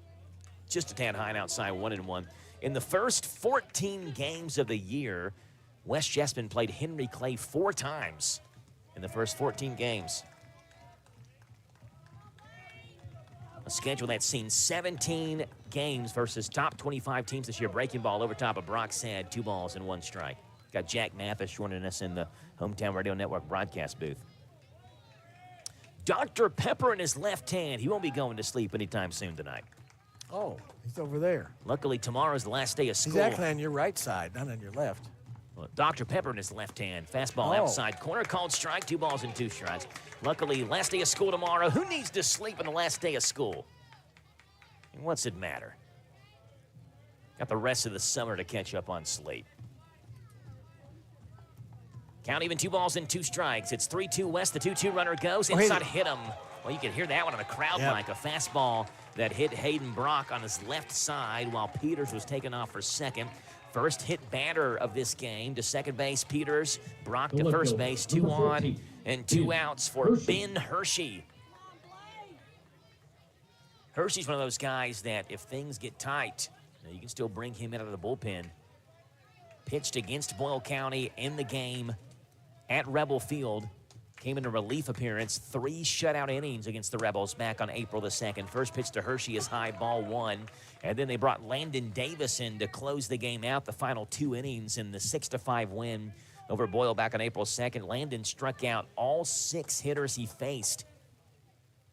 Landon threw last night's game, a complete game, 15 strikeout performance to beat Pulaski County last night, in a game that ended in the most bizarre way that you could think of. We'll tell you about it here after this 1-0 pitch to Ben Hershey's made. Hershey is 1 for 2 today. That one's over the inside corner, called strike. Tony sure took a long time to call that one. 1-1. I think it was a strike, but it seemed like he was going to call it a ball. And so because it took him so long, and because Kenny missed his spot, it made it seem maybe a little more dramatic than it was. 1 ball and 1 strike to Hershey. Fastball lifted foul over top of Boyle's side, and it's 1 ball and 2 strikes. So West Jessamine and Pulaski were scoreless through 6. West scored 1 in the top of the 7th to make it 1-0. Pulaski had a runner at first base, I believe it was, in the bottom half of the 7th with 2 outs. 1 ball and 2 strikes to Hershey. Breaking ball grounded towards second base. Jarnigan is over, makes the play, and throws to first low, but Wheeler digs it out for out number 3. I'll finish my story coming up in the bottom half of the 4th. West gets 2 on. They leave 2 on. This is 12th Region Championship game. It's West by the slimmest of margins. It's West Jessamine 3, Boyle County 2 on Z105. What makes Whitaker Bank uniquely Kentucky? With a wide range of products and services, we are here to provide you friendly, expert service for all of your banking needs. This is Rita McIntyre for Boyle, Garrett, and Mercer counties. As part of your community, we are committed to building solid, long-term relationships. Call me at 859-733-4963. Let us show you what uniquely Kentucky means. Whitaker Bank, uniquely Kentucky, member FDIC, and equal housing lender. Hi, this is Scott Bottoms of Danville Office Equipment. We are your locally owned office equipment company that provides a full line of office supplies, furniture, and printing for your office. We are also an authorized Savin dealer and can equip your office with the latest in multifunction machines to allow you to print, copy, scan, and fax with the most outstanding quality in the market. We support our local high schools and wish each team the best of luck. Visit our store on Main Street in the heart of Danville or online at doe.bz. Danville Office Equipment, 233 West Main Street. Go Rebels. Owen Wheeler, Cole Jarnigan, Caden Patterson, 6, 7, and 8 due up for the Rebels in the bottom half of the 4th inning. And it was Wheeler who started off in the bottom half of the 2nd in that 2-run inning that Boyle County had with a solid single to center. So we'll see if he can do the same thing here to begin the bottom half of the 4th. Going back to that story, Rick, Pulaski County down 1-0, runner on first base and 2 outs, and the hitter ropes a line drive to right field that bounces and gets caught up in the windscreen for a ground rule double. The runner at first base, I was told, more than likely would have scored had the ball not got caught in the windscreen, but it did. So he only gets 2 bases. He advances to third with 2 outs. The next hitter pops out, and West Jessamine beats Pulaski County 1-0. First pitch to Wheeler is a called strike over the outside corner. It's 0-1 to Owen Wheeler. And apparently after the game was over, Adam Blair, the Boyle County head coach, went down to that spot where the ball got lodged in the windscreen. The 0-1 to Wheeler breaking ball is outside, 1 ball and 1 strike, just trying to see how in the world did that happen, and was told that he tried to put a ball in that spot and couldn't even force a ball in there. So like a 1 in a million chance, more than likely, for the ball to land in that spot. It happens. It may have cost Pulaski County the game. 1-1 Blute, left side down for a base hit. On a 2-for-2 game for Owen Wheeler, who's on with a leadoff single. First Southern National Bank Rebel base. He just waited on that and just delivered it in the left field. Yeah, just deposited that left side. Didn't try to do more than he could, just went with the pitch. Opposite field single for Owen Wheeler, and same exact way that 2-run inning for the Rebels started in the 2nd. A Wheeler single, here comes Cole Jarnigan. Now, Cole had the bunt sign last time out. He got the bunt down, and West Jessamine threw it over the first baseman's head. I think he's going to be bunting here. You got to get him in scoring position. No out. Jarnigan, 197 hitter, no home runs, 8 driven in for the freshman. Caden Patterson waits on deck for the Rebels. Wheeler off of first base. He already squares around, scoots up and shows bunt, pulls it back. It's outside for ball 1. Wheeler scampers back to first base. Boyle County has won the region title 8 different times. Going back to 1974, the most recent one in 2018, the 1-0 to Jarnigan. Fastball, called strike over the inside corner. And it's 1 ball and 1 strike. 1974, 1995, 1997, 2001, 2005, 2017, and 2018. The region championship years for the Rebels. Jarnigan bunt back to the mound. Head will field. Throw to second base. No, he's and there. It's late. He's and there. Wheeler slides in feet first in time. So instead of trying to get the out at first base, Head attempted to get the out at second. Wheeler beat it out. Runners at first and second. Nobody out. And the Rebels have something going here in the bottom half of the 4th. I think you continue the tradition here and you lay another one down. Third baseman, number 12, Caden.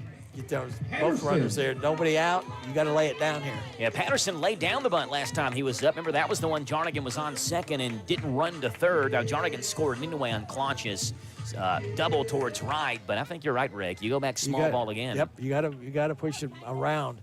Third baseman can't come in because he's got to guard the bag if the runner takes off. Here's Patterson in that right-hand box. His Head will step off.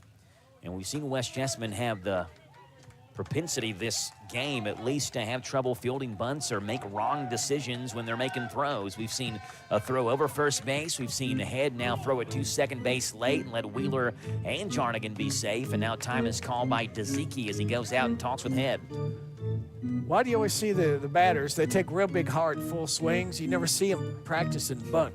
Practicing the bunt up there. Yeah, just practice the bunt. That would be something to see. You see Caden Patterson working on squaring around before he gets in there. That's what we think is going to happen. Yep. And Caleb Branham has his bright red bat on deck. Patterson squares around, shows them, pulls it back. It gets through Dezicki's legs. Yep. It's a pass ball on Dezicki. And who needs to bunt him over when West Chessman lets him move over that way? A pass ball, Wheeler to third. Jarnigan to second base, and now one swing of the bat could give the Rebels the lead. Shades of yesterday's game, the catcher there for Somerset let that ball go right between his legs yesterday, too. And that catcher's got to get his butt down or get his feet together, something. You can't let that ball go through like that. 1 ball and no strikes. A base hit here gives the Rebels the lead. From the stretch head, the 1-0 to Patterson. Breaking ball is low. Good eye by Caden. Doesn't fish after that one. It's 2 balls and no strikes. Now, you don't need to lay one down here now. Just rip it somewhere. Patterson 1 foot out of the box, 1 foot in. Third and first are up on the cut of the grass. Adam Blair giving signs in the third base box. The 2-0 popped up on the infield, back behind home plate as that one will reach the seats, actually over top of the seats and over the press box. Back behind us on which we found out yesterday is Roy Arnold Boulevard. Thanks to Mr. Honecker who let us know what the name of that street is. 2 balls and 1 strike. Colin Wise scheduled to hit next, but again, it's Caleb Branham in the on-deck circle. The 2-1, Patterson shows bunt, suicide squeeze, and he bunted it foul.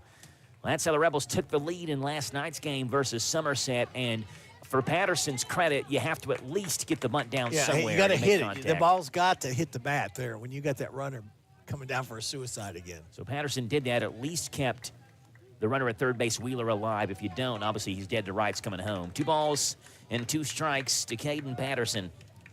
15 strikeouts on Monday morning to send Boyle to the region semis. Patterson drove in a run yesterday as well. Can he do it again? The 2-2, breaking ball, swing and a miss. In the turf, they'll have to throw Patterson out at first base. I think, no, they won't. They say he did catch it cleanly. Patterson is down on strikes, and the one-out batter is Caleb Branham.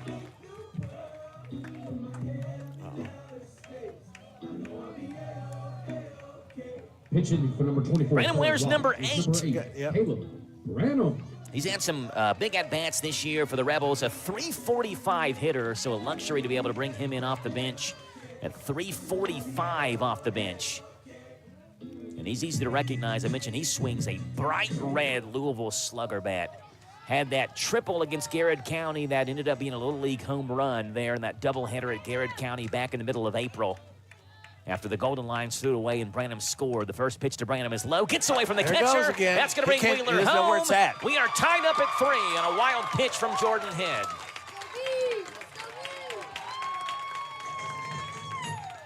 Boyd County just scored. You can score a job now at Nesco Resource at nescoresource.com.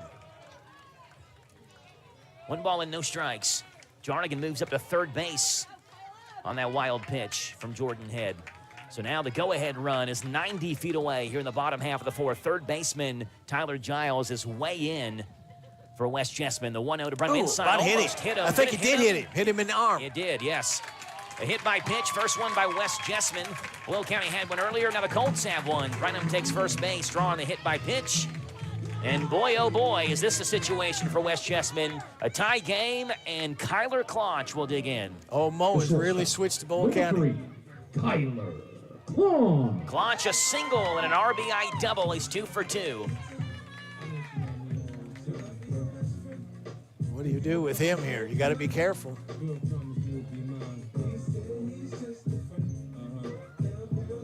Inning began with a single by Owen Wheeler, a single by Jarnigan.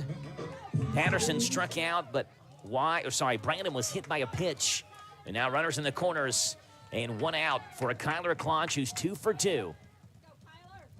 A 435 hitter, and Head will step off, and Klotch will step out as well and call time.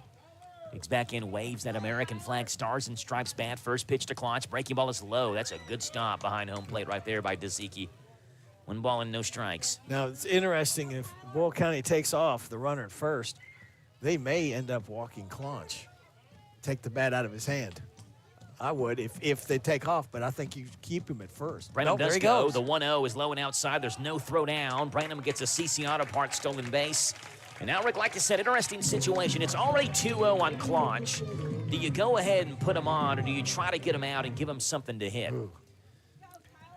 That stolen base run by CC Auto Parts and Service. Louisville, get your car running like Caleb Branham at CC Auto Parts and Service. Now with no double play in order, the middle infield comes in as well where the turf and dirt meet. Claunch lifts that one towards center field. That one is deep. Giving chase is Napier. It's plenty deep for a sacrifice fly. Breaking for third base is Jarnigan. Good throw. It is 4-3 on a sacrifice fly by Kyler Claunch, and Boyle County has taken the lead in the bottom half of the fourth. Boyle County just scored. You can score a job now at Nesco Resource at nescoresource.com. That was a great play by the center fielder. Instead of trying to throw that ball home where that runner at second could have gone to third, he threw the ball into third. That was very smart thinking. Yeah, Napier knew he wasn't going to be able to get Jarnigan from third base, but at least you keep Branham at second base from West Chessman's thinking. But the Rebels lead 4-3. It's RBI number 21 on the season for the 45th District Player of the Year, Kyler Claunch. And again, more work to be done with Branham out there at second base, hopping around, and Austin Bodner up. The lefty senior, first pitch to Bodner is a fastball. Called strike over the inside corner by home plate umpire Tony Gray. It's no balls and 1 strike. Bodner 0 for 1, laid a sac bunt down in the first. He also flew out in the second.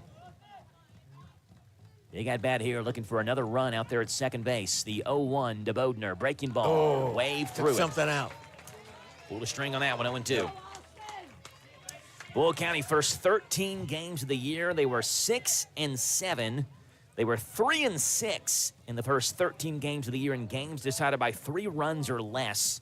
Since then, they're 12-1 in those same situation games decided by 3 runs or less. The 0-2 Branham goes. It's popped up. Back behind home plate out of play. Boy, Branham had a big jump, too. He did. He had a massive jump, but Bodner, of course, having to protect the strike zone with 2 strikes, just pokes that one foul. Count will stay 0-2.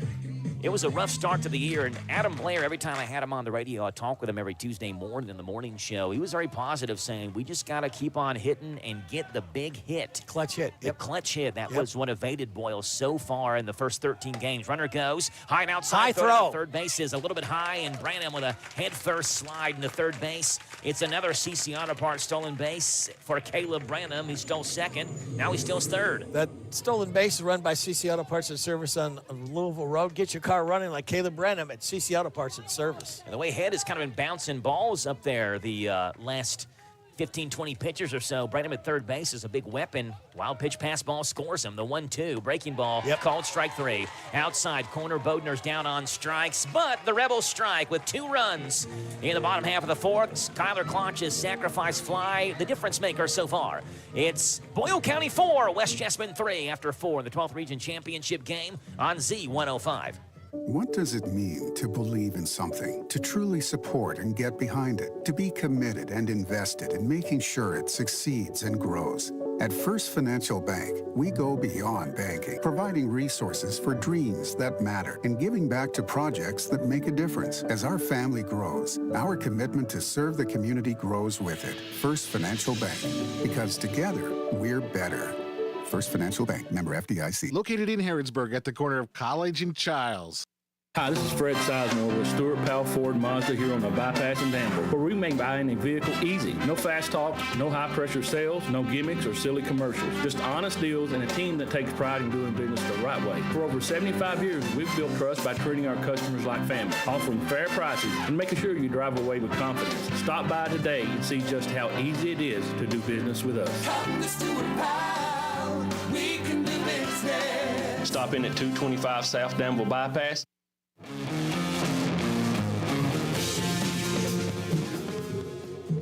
It's 4-3, top half of the 5th. Boyle County leads over West Chessman after a 2-run bottom half of the 4th. Blaine Kinney will face Blake Buhner, Dylan Milholland, and Braxton Frankenberger. That's 4, 5, and 6 in West Chessman's 9.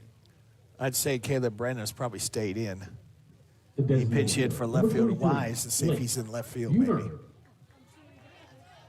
Yeah, Again, it looks like it's Colin Wise out there in left field. Is Wise Wise is number 24. Yes. You can see that far? Yeah, it's Colin Wise out in left field. So Wise has re-entered. First pitch to Buhner is a breaking ball that misses high and inside. 1 ball and no strikes. Buhner is 0 for 2 today. Fielder's choice and a fly out.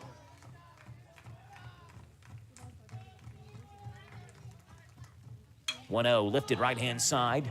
Foul territory, long run for Wheeler, giving chase. Does he have room? Perry calls him off and makes the catch, reaching over top of the padding near the fence. Round number 1, Buhner wanted to snap his metal bat in half. He was so frustrated with himself. He's out on another fly out to Logan Perry. 1 up and 1 down in the top of the 5th. Caught that right before that padding and that fencing. He stayed with it the whole way. Dylan Milholland.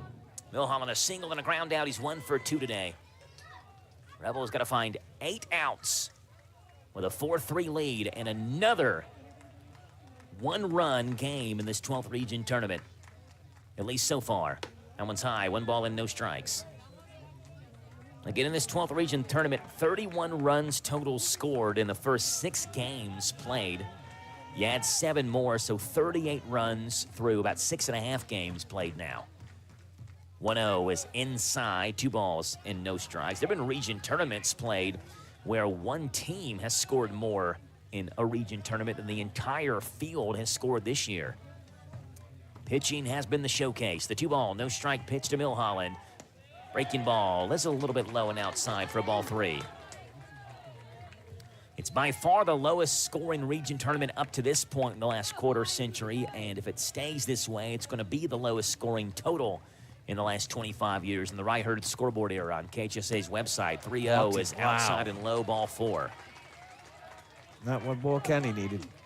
Second walk by Kinney. Tying run is on first base in the form of Dylan Milholland. And here comes Braxton Frankenberger. We'll be making the drive down to Somerset tomorrow night for that late night game. Boyle County and Southwestern softball in the 12th Region softball semifinals right here on Z105. Frankenberger lifts that one towards center. Austin Bodner takes a couple of steps back, looks up in that cloudy sky, and makes the catch. But the second out, back to first base goes Milholland. Big out there. Here's Tyler Giles, and it's going to be a pinch hitter for him. It's not Giles, it's number 9, Silas Marshall. Pinch hitter for the Colts is number 9. Giles was 0 for 2 with 2 strikeouts, but was just an 0.75 hitter. Marshall, the senior, is a 140 hitter. So about double the average of Giles, but still just at 140 this year. 57 at-bats, just 8 hits for the senior Silas Marshall. See if he can get a big one here with a runner to first base and 2 outs. First pitch to Marshall is high, ball 1 from Kinney. So if you're scoring at home, write Tyler Marshall's name underneath Tyler Giles' name. Oh, sorry, Silas Marshall's name underneath Tyler Giles' name in your scorecard. 1-0 to Silas Marshall. That one's high and inside, 2-0. And if you're scoring at home, I have one question for you. Why? They want to. Big baseball fans. Why not? Listen to the radio, scoring a baseball game on a Wednesday evening. 12th Region Championship. Give it John Drake scoring at home. Guarantee it. 2-0 to Marshall. Fastball, it's a called strike. You can see Tony Gray from down there kind of flinch as he barks out that strike call. West Jessamine fans didn't like that call. 2 balls and 1 strike. Runner at first base, 2 outs, top of the 5th. Boyle 4, West Jessamine 3. Same spot, same result. 2 balls and 2 strikes. Bro is so good at framing that. Man, he brought that back real quick. Pitch number 63 on its way from Blaine Kinney. Can he lead a runner at first base again? The 2-2 runner goes. Fastball is low. Rowe picks it, throws down to second base a little bit late. Nice short hop. Tries to put the tag on second base as this runner there at first base, Dylan Milholland, coming up off the bag. Claunch trying to hope he comes off the bag when he does step up, but he did not. Ciciano Park stolen base for Dylan Milholland. He's at second now in a 3-2 count on Silas Marshall. Kinney is still yet to allow a hit 3 2/3, though 2 walks and a hit batter. The 3-2 fastball, a little bit low for ball 4. Ooh.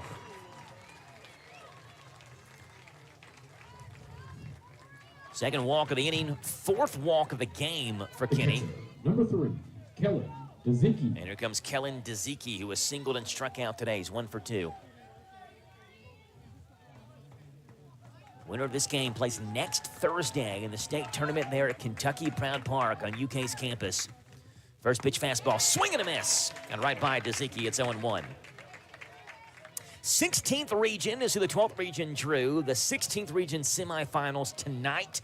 The championship for the 16th region scheduled for tomorrow night. They're playing that one at Boyd County. 0-1 is low and outside for ball one. 4 teams left in that 16th region. Boyd County takes on Fleming County.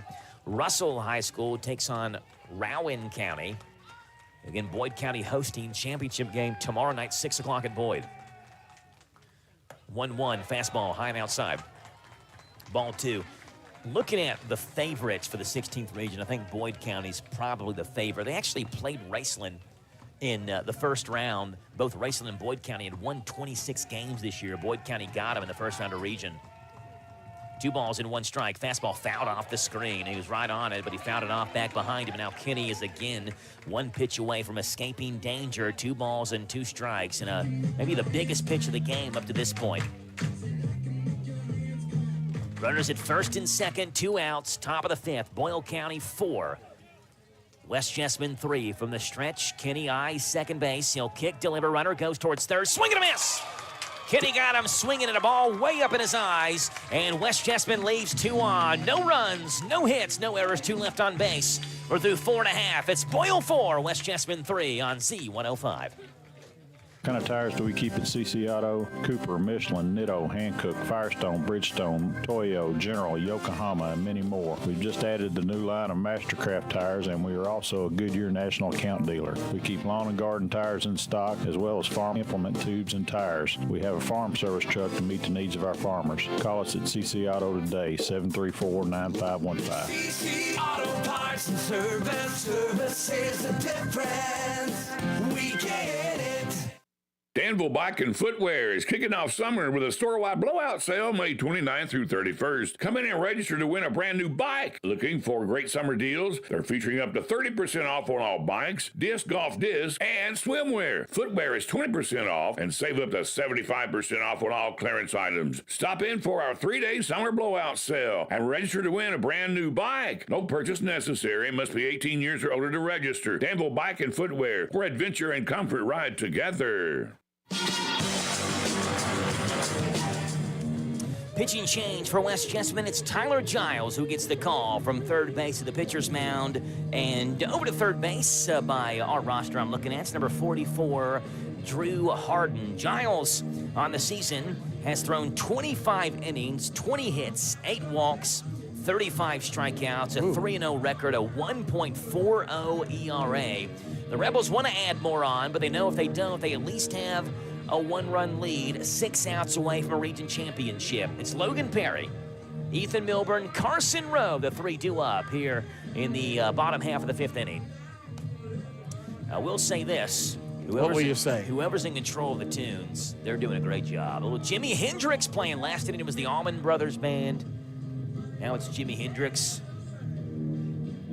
What about it, Rick? I know your dad was, I'm sure, rocking down Allman Brothers. Dad would. There's a little Red Hot Chili Peppers now for Logan Perry digging in. I can get down with a soundtrack here.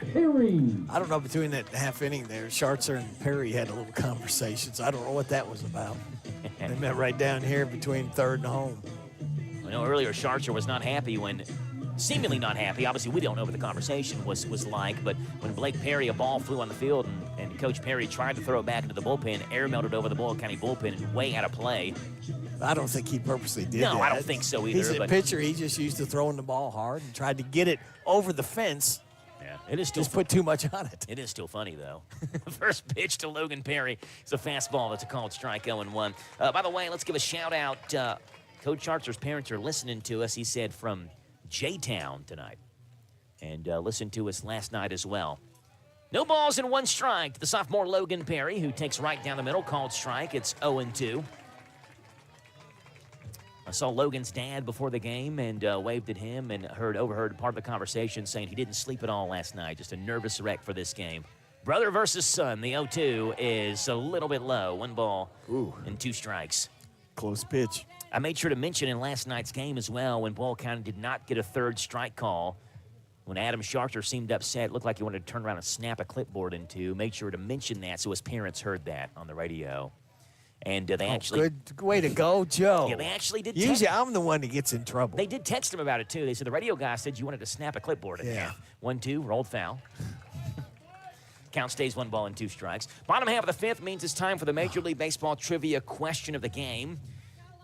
We ask Rick a question, and he has to answer the question. I mean, that's what the segment is. It's pretty self-explanatory. 1 ball and 2 strikes to Perry. Fastball swing and a miss. Perry's down on strikes. He is 0 for 3 tonight, and the one-out batter is Ethan Milburn. Now, Blake Perry, you ought to be ashamed of yourself. Number 23, Ethan Milburn. Striking out your own nephew. Yes, right? yeah. Struck out. That gave him grinning down there. All right, Rick, this player played in the late 80s, but mostly early mid-90s, early 2000s as well. First pitch to Milburn is called strike. No balls and 1 strike from Tyler Giles. The highest on-base percentage of any right-handed batter since 1946. A .419 on-base percentage in his career. The 0-1 to Milburn, swing and a miss, and a waving breaking ball. It's 0-2. He reached base in 87.9% of his 2,322 career games. The only 2 players to reach base at a higher frequency than that in their first 8 seasons, Babe Ruth and Ted Williams. No balls and 2 strikes. Breaking ball, hammered foul. Third base side, right by Adam Blair and the third baseman, Drew Harden for West Jessamine. Count stays, no balls and 2 strikes. I won't tell you the team. Adam Blair, he wasn't even watching. The left fielder threw the ball, and it just went right by him. I won't tell you the team, Rick, but when this player joined the team, he became the heaviest player in that team's history. 0-2 was fouled off. No balls and 2 strikes. I will tell you, however, the player who he took the crown from as the heaviest player in team history. There was a guy who played for this team back in the 1930s named Bob Fothergill, and they called him Fatty. And they have it in quotation marks. Bob Fatty Fothergill. Milburn sawed off right up the elevator shaft. The catcher, Dezeki, is out, makes the catch. Milburn got tied up under his own feet and pops out in foul territory for out number 2. Here's Carson Rowe. So Bob Fatty Fothergill was 5'10", 235 pounds. Fatty Gill. No, Fothergill. His nickname was Fatty. He was the heaviest player in this team's history until this big player came along.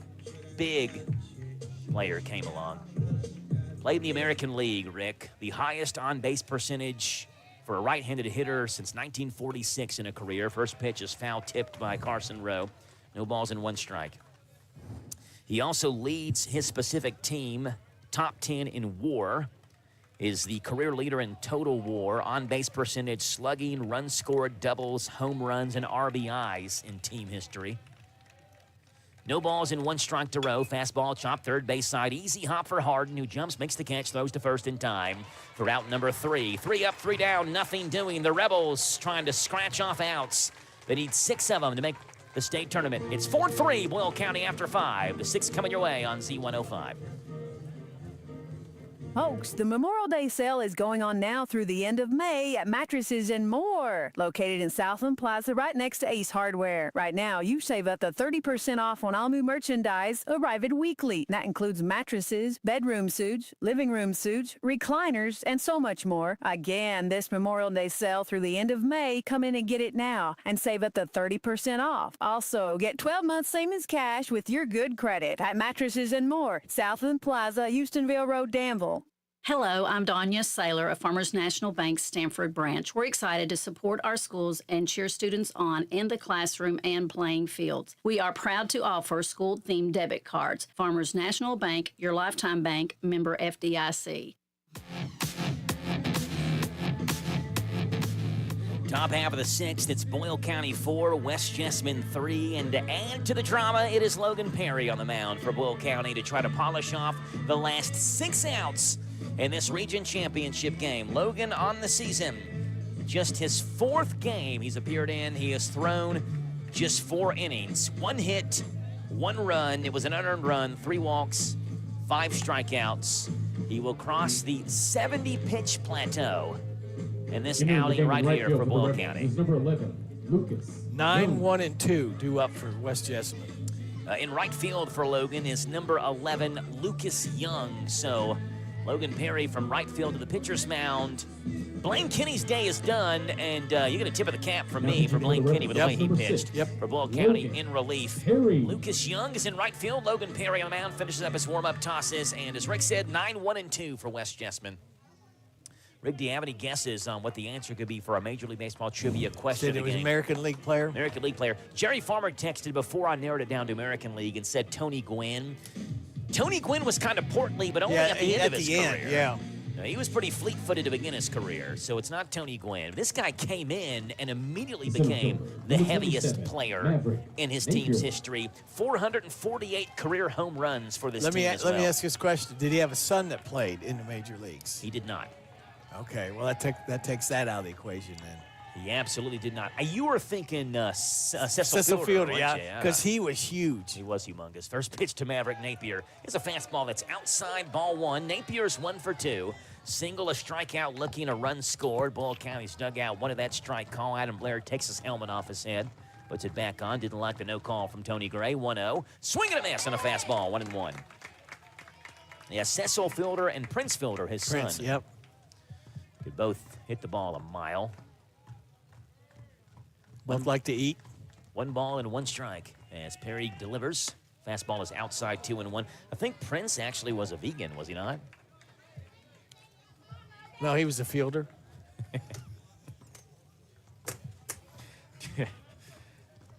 2 balls and 1 strike. Fastball is low, 3-1. As Rowe stops that one. This guy played most of his career known for one team. I won't tell you. But he didn't play his whole career for the team. Did not play his whole career for that one team. I will tell you some of the other teams he played for. The Oakland Athletics. Also played for the Toronto Blue Jays for a bit. Man. That one is low. Ball 4. A leadoff walk for West Jessamine, and Maverick Napier reaches first base.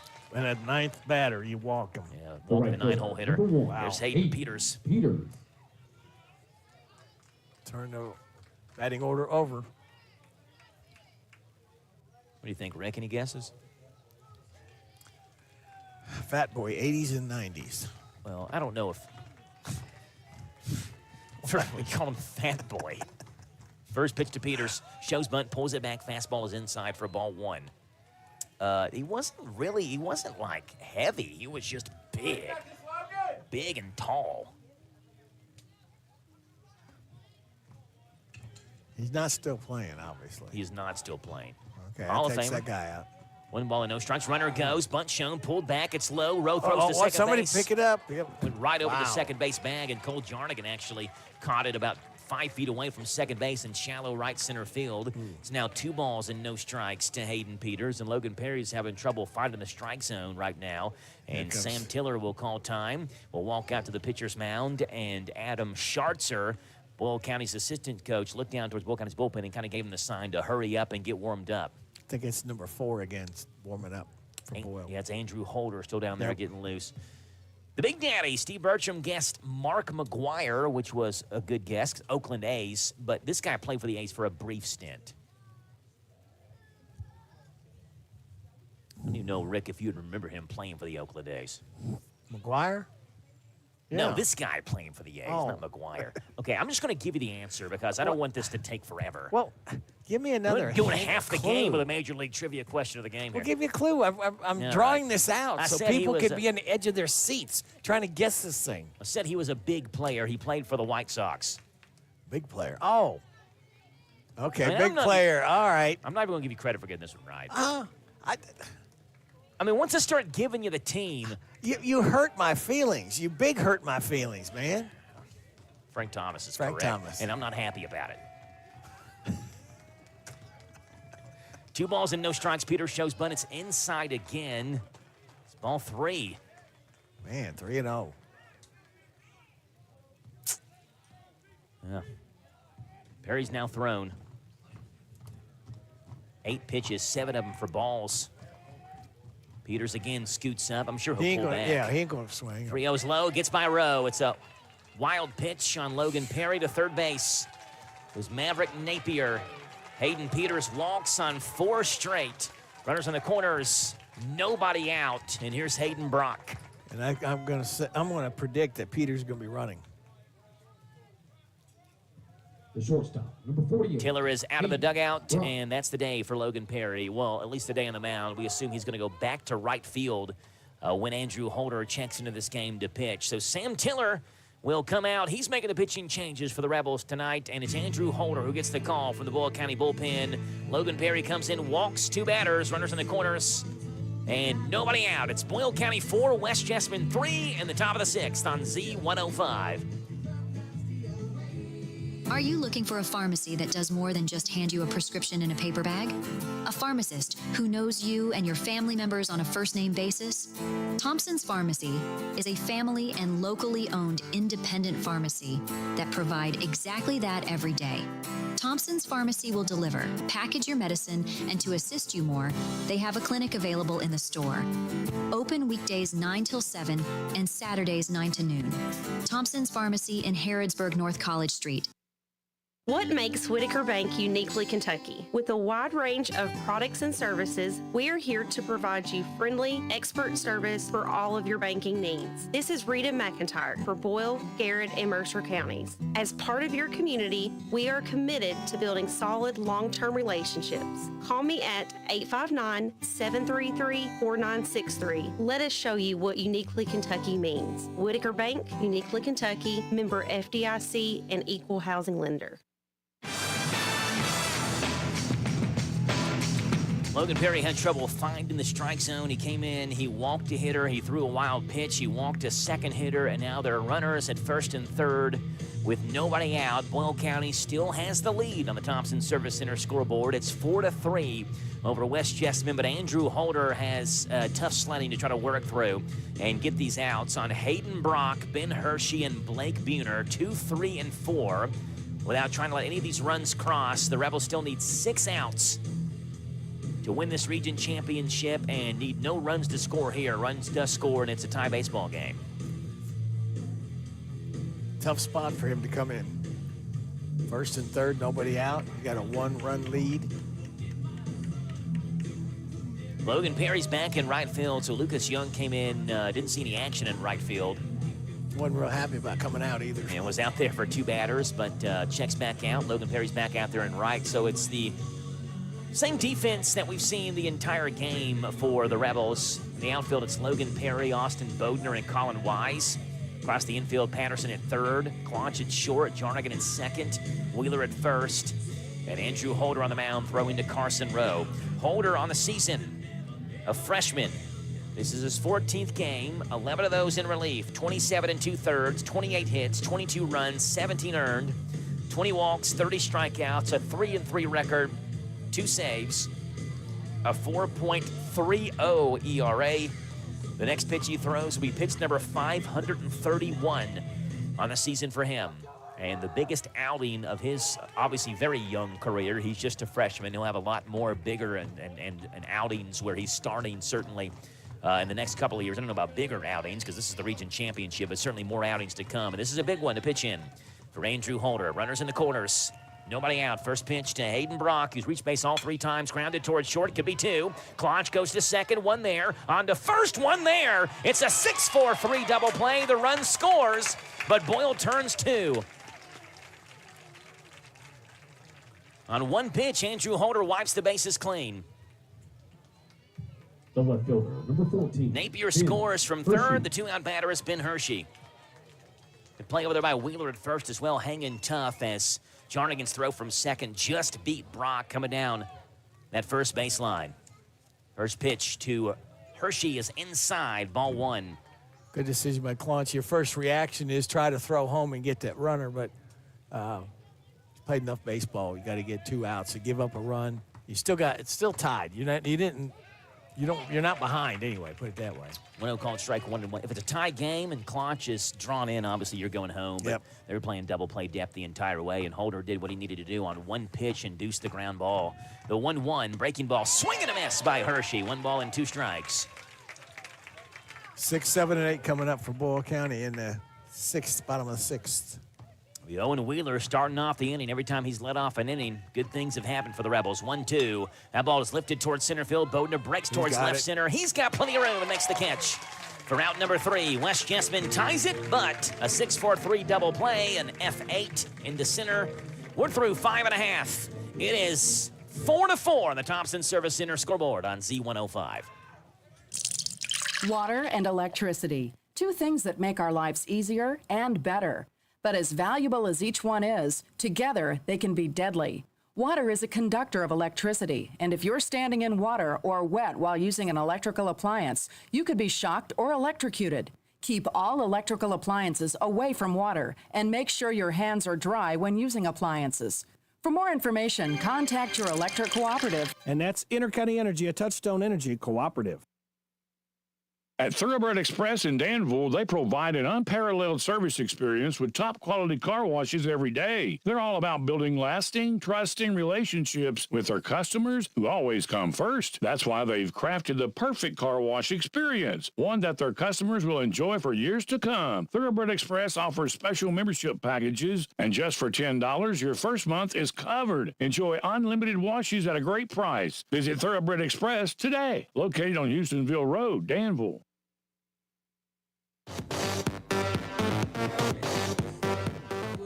Joe Mathis alongside Radio Rick. It is 4-4 in the bottom half of the 6th. And it is Tyler Giles back on the mound for his second inning of work for Wes Jessman. Rick mentioned in the top half of the 6th, it is 6, 7, and 8 for the Rebels. Owen Wheeler, Cole Jarnigan, Caden Patterson. Owen's been kind of the table setter for the Rebels so far in this one. 2 for 2, 2 singles. He's scored 2 runs. He's been on base, leading off the inning. His first 2 at-bats, both starting an inning. Both times he ended up on base with singles. So they're looking forward again to start off this bottom half of the 6th against Tyler Giles. I can't imagine, Rick, the nerves on both sides, both dugouts, parents, fans, grandparents here watching, and knowing one mistake can cost you, one big swing can win it for you. Bounce right side over to the second baseman who throws to first baseman. Wheeler with a head-first dive, and he's safe. That's the only way he could have made it. It's the only way. Dylan Milholland fielded it ranging to his left. He made a good play, and Wheeler dove head first and beat the throw to first base. Now Austin Kearns. He's asking to check with the second base umpire. He's asking to check with an umpire. And he didn't do it. He refused for Boyle County, too, to do that. Yeah, the first base umpire didn't do it earlier this game when Owen Wheeler was called for pulling his foot off the first base bag, and he won't ask for help here either. So Owen Wheeler is on first base, an infield single for Owen. Milholland did all he could, Joe, to get to that ball, and then he had to try to get something on that ball. Again, expect sacrifice bunt for Cole Jarnigan, who's got down 2 really good bunts already tonight. He squares around, shows bunt. Breaking balls, a cold strike right in there. It's 0-1 to Cole Jarnigan. Jarnigan laid down a sac bunt back in the 2nd. He scored a run later on an error by Wes Jessman to reach on that sac bunt, and then laid down a bunt in the 4th, which ended up being an infield single for him. Wheeler and Jarnigan have scored all 4 of Bulls' runs today. Bunted back to the mound. It's a good one by Jarnigan to first base. A little bit high. Almost. Nice play with the first baseman over there at first. That's Frankenberger, but it does the job. To second base goes Owen Wheeler on another sac bunt by Cole Jarnigan. 1 gone, and here's Caden Patterson. The third baseman. Ed and Blair barking out instructions at Owen Wheeler out there at second base. And now, since there's a mound meeting between Dezicki and Giles, Caden Patterson will take his time and talk with Adam Blair in that third base coach's box. Well, every pitch matters in a game like this. 4-4 in the bottom half of the 6th. In the region championship game where the winner gets to go to Kentucky Proud Park and play in the state tournament, being one of the final 16 teams left in the state. Patterson drove in a run yesterday in an RBI ground out against Somerset, which tied the game up at 1. First pitch to Caden. Breaking ball is low and outside. 1 ball and no strikes. Colin Wise in the on-deck circle. Wise is 0 for 1. He flew out, was pinch hit for his last at-bat by Caleb Branham. And Wise is going to hit for himself, it looks like, this time around. If and when Patterson reaches or whatever happens this at-bat. The 1-0 to Caden. Fastball is a tad below the knees for ball 2. Without Caden Patterson's Game 1 pitching performance, Boyle may not be in this position. He struck out 15 Wayne County Cardinals on Monday morning. Now one swing can give the Rebels the lead in the bottom half of the 6th. The 2-0 to the sophomore, Caden Patterson, is a fastball that's right in there. A called strike, 2-1. West Jessamine won the 12th Region Championship last year. They're trying to repeat. Repeats have happened often in this 12th Region. West looking for a repeat. Danville won it in 21 and 22. Boyle in 2017 and 18. Patterson, big hack, and he came up empty. 2 balls and 2 strikes. Of course, we saw Mercer win 3 straight in 2011, 2012, and 2013. So when teams get in a roll, they seem to be in a roll for a handful of years. West won 29 games last year. They're 16 and 21 this year. 2 balls and 2 strikes.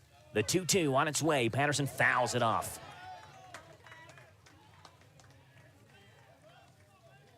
Again, West at 16 and 21. If they win this game tonight, the 17 wins will be the least number of wins for a 12th Region champion to advance to the state tournament in the last 25 years. No team in the 12th Region has ever won less than 20 games and won the region championship in the same year in the last quarter century. The 2-2 to Patterson is bloop right side. That's caught on a line, thrown back to second base, and they double off Wheeler. It's caught at second base by Milholland, who spun, threw back to second. Wheeler thought it was going to be down, and Wheeler's doubled off. We played 6. West Jessamine 4. Boyle County 4 on the Hometown Radio Network. Everyone at SD is cheering for our local high school teams this season. We're proud to be a sponsor and are rooting for your success both athletically and professionally. Good luck. Have a great season. And from SD in Harrodsburg and Danville, we're behind you all the way. For more information about our commitment to making the world a healthier, more hygienic place and learn more about our job opportunities, visit sd.com/careers. That's ESSITY.com/careers. sd.com/careers. Looking for something more from your personal checking account? Then one of our new Community Trust Advantage checking accounts might be right for you. Our Advantage checking accounts offer great features such as ID Protect, roadside assistance, cell phone protection, travel and leisure discounts, and shopping rewards, which makes it easier for you to save money on everyday purchases. Learn more at ctbi.com. Get more out of your checking. Open an account today. Our friendly, professional staff at one of our many branches will be happy to assist you. Community Trust Bank. Building communities built on trust. Member FDIC. Terms and conditions apply.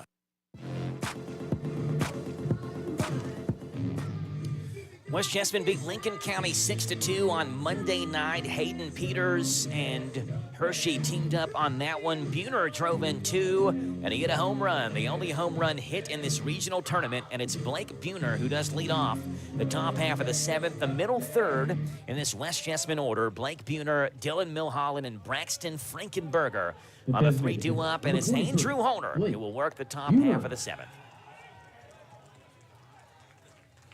You play in Boyle County's season 36 games.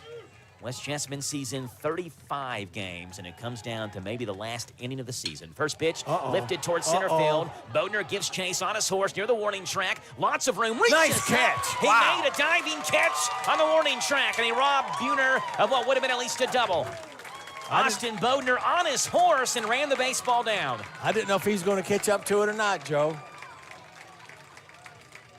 Yeah, it looked like trouble off the bat, and Bodner, with maybe some of the best wheels on Boyle County's team, out there patrolling center field and just outran the baseball, reached up and made the catch and fell down near the warning track. Bet at Boyle County had been out. The second baseman, number 2. Been a home run. That's exactly right. A mile and a half down the road or so. That's a because that was shot. Almost at 390. Exactly right. First pitch, grounded, foul back behind home plate by Milholland, and snowballs and 1 strike. Well, how many times do you see it where a player makes a great defensive play and he does something with the bat the next half inning? Austin Bodner is due up 3rd in the bottom half of the 7th. Rebels want it to be 4-4 when he bats. The 0-1. Breaking ball just outside. 1 ball and 1 strike. I guess the Rebels would really want it to be 5-4 and Austin Bodner not have to bat, right? And they win 5-4 in a walk-off of some sort. But Bodner is due up 3rd in the bottom half of the 7th. Fastball just outside, 2-1 as Holder's hat flies off on that fastball with a little extra velocity and oomph behind that one. I just can't imagine Rick Holder, a freshman out there, and pitching in the biggest game of the Rebels season, the biggest game Boyle County's played in the last 7 years. Fastball, that's a called strike. Biggest game of his life, too. I'm sure he's not pitched any bigger game than this. Certainly not. 2 balls and 2 strikes. See if Holder goes in that same spot. 2 balls and 2 strikes. Go outside. Rowe throws down the fingers. The 2-2 from Holder. Fastball is lifted towards right center. Perry is over. Bodner is over. Bodner calls him off, makes the catch.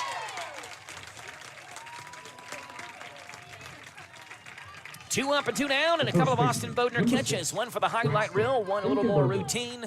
And the 2-out batter is Frankenberger. I was doing the math, Rick. This is our 13th year doing full season high school baseball and softball play-by-play. Frankenberger swings and misses. No balls and 1 strike. We've been fortunate enough to call 9 12th region championship games in 13 years, meaning one of the teams that we cover have played in the region championship game 9 out of 13 years. The 0-1 to Frankenberger. Swing and a miss on a fastball, and it's 0-2. That was outside low. He had him fishing on that one. And none of them tighter than this one. No balls and 2 strikes. We've seen some good ones in the region championship over the years. This one is right up there at the top, the 0-2. Breaking ball waves a little bit low as Holder's hat flies off again. It's 1 ball and 2 strikes. If you look ahead for Boyle 7th, 9, 1, and 2. Due up. I'm West Jessamine. Of course, you got to get through this, though. You got to. But if I'm West Jessamine, I'm looking at that 1 hole, Kyler Clonch. That's the last guy I want to face in the Rebel order. 1 ball and 2 strikes to Frankenberger. Fastball, swing and a miss. He's down on strikes. It's a 1-2-3 inning. The Rebels can walk it off in the bottom half of the 7th. We'll see if they can on Z105.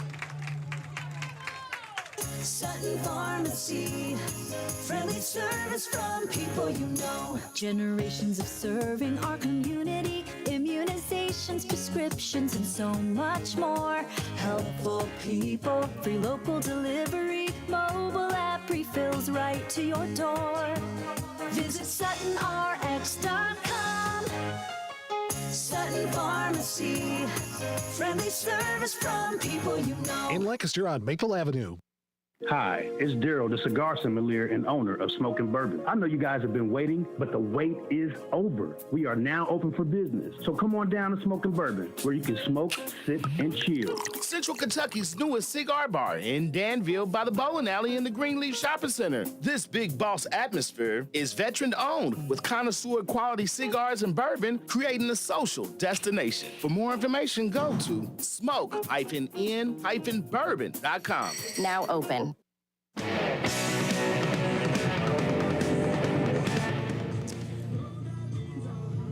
4-4, all the drama you could ever want in a 12th region championship game, and it comes down potentially to the last half inning of what would be the region tournament. 4-4, Boyle County and West Jessamine. Colin Wise, Kyler Clonch, and Austin Bodner.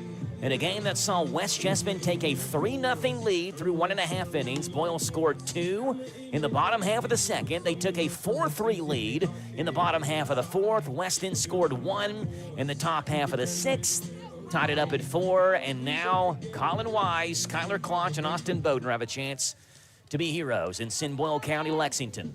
Tyler Giles finishes up his warm-up tosses.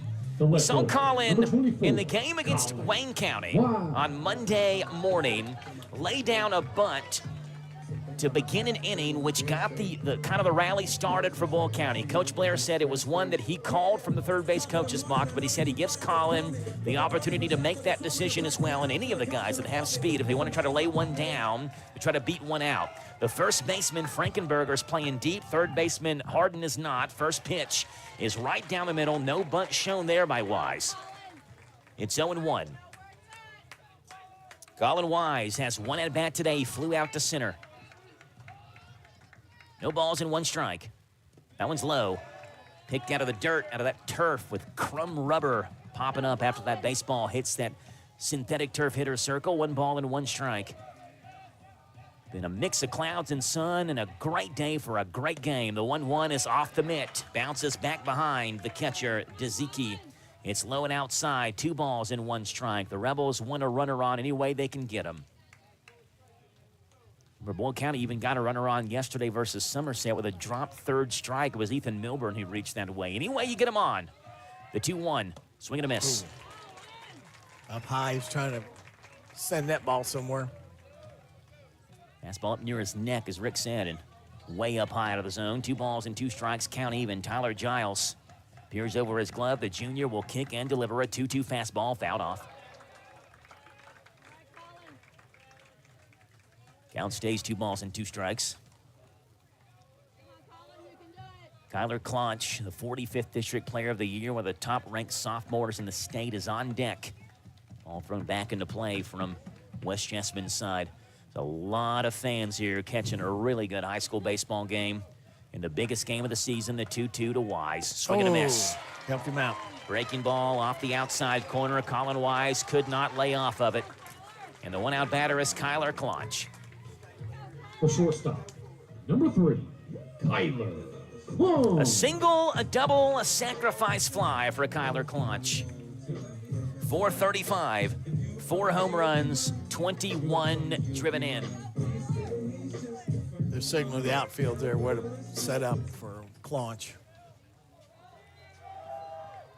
Giles kicks, delivers. First pitch breaking ball. Hammered foul back over West Jessamyn's side near Roy Arnold Boulevard. It snowballs in 1 strike.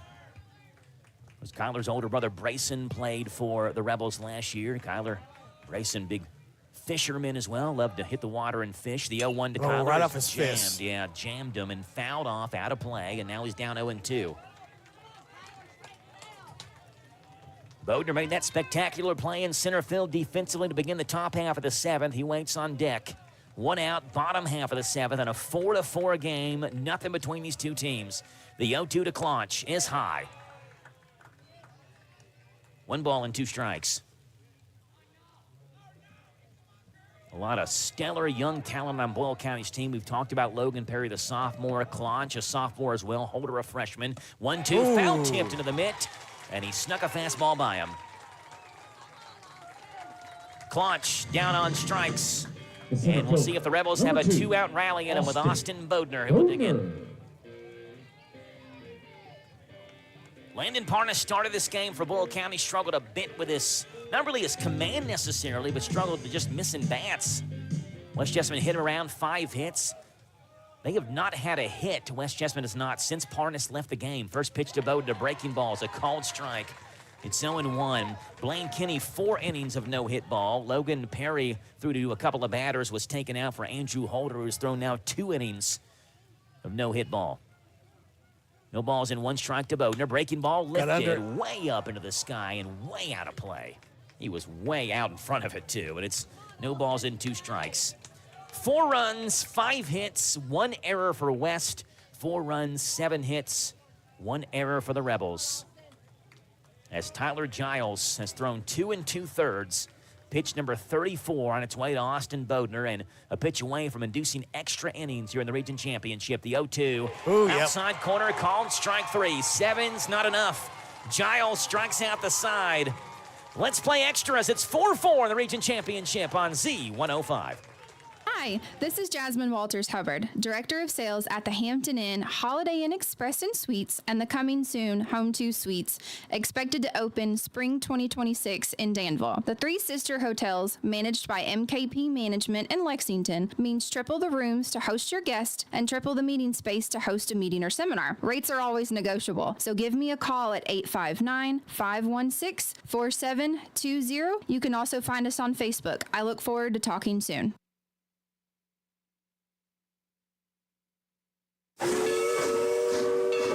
All aboard the Dollywood Express. We're on our way to celebrate 40 years of unforgettable memories. Just ahead, 500,000 blooms, flower sculptures, fresh flavors, live music, and world-class rides. Next stop is Dollywood's Flower and Food Festival, April 18th through June 8th. Enjoy free parking, discounts on dining, shopping, and more with a Gold Season Pass. Here we go.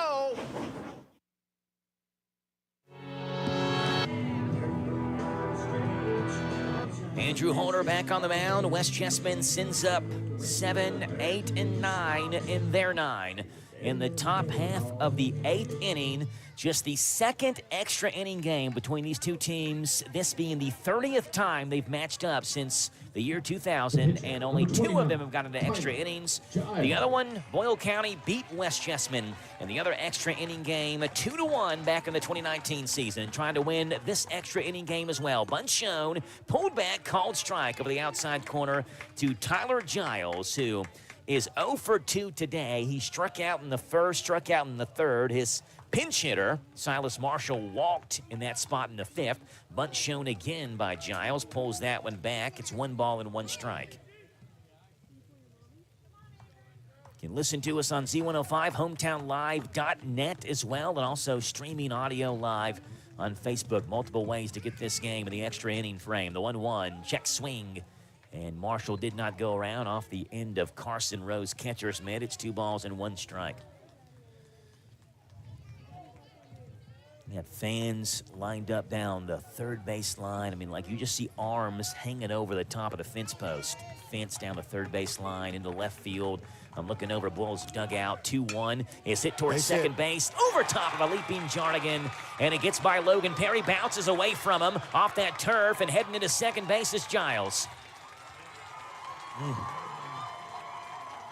That's a single and an E9, which allows Giles to reach second base. If Jarnigan is about 2 inches taller, he makes the catch on a line drive. And Giles is going to be pulled off the base paths for a courtesy runner. Giles is the pitcher, so this is a courtesy run situation.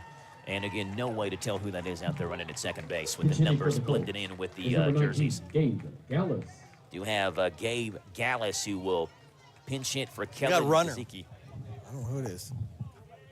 Gallus ran for Dezicki earlier this game. He is now hitting for Runner the first time this game. 55, Landon Davis. Landon Davis. I'll tell you what, West Jessamine wouldn't be in this spot without Landon Davis. Complete game, 15 strikeout performance last night, beating Pulaski County 1-0. So why not put the guy who basically led you here, willed your way here last night, put him at second base and see if he can run around the bases.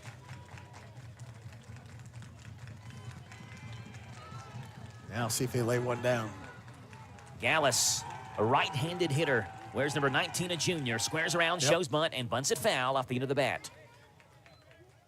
0-1. Gallus, junior, 11 for 36 this year. 306 hitter, but did not get the start here in the region championship game. Wears number 19.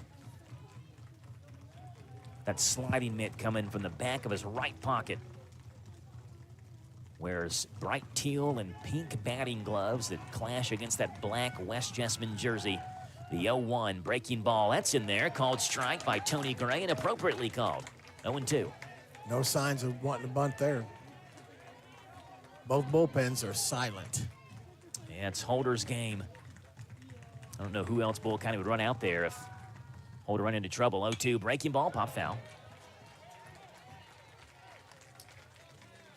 And Parnas, I guess technically you'd bring him back in if you wanted to re-enter him. We saw Lincoln County do that in the district championship game, but I mean, probably Roman Smith will be the next guy up. 2.42 ERA, the junior, who's thrown 8 2/3 this year. But Holder's pitching well, the 0-2. Fastball, swing and a miss, and he got it by Gallus. Well, the bullpen has been phenomenal up to this point for Boyle County.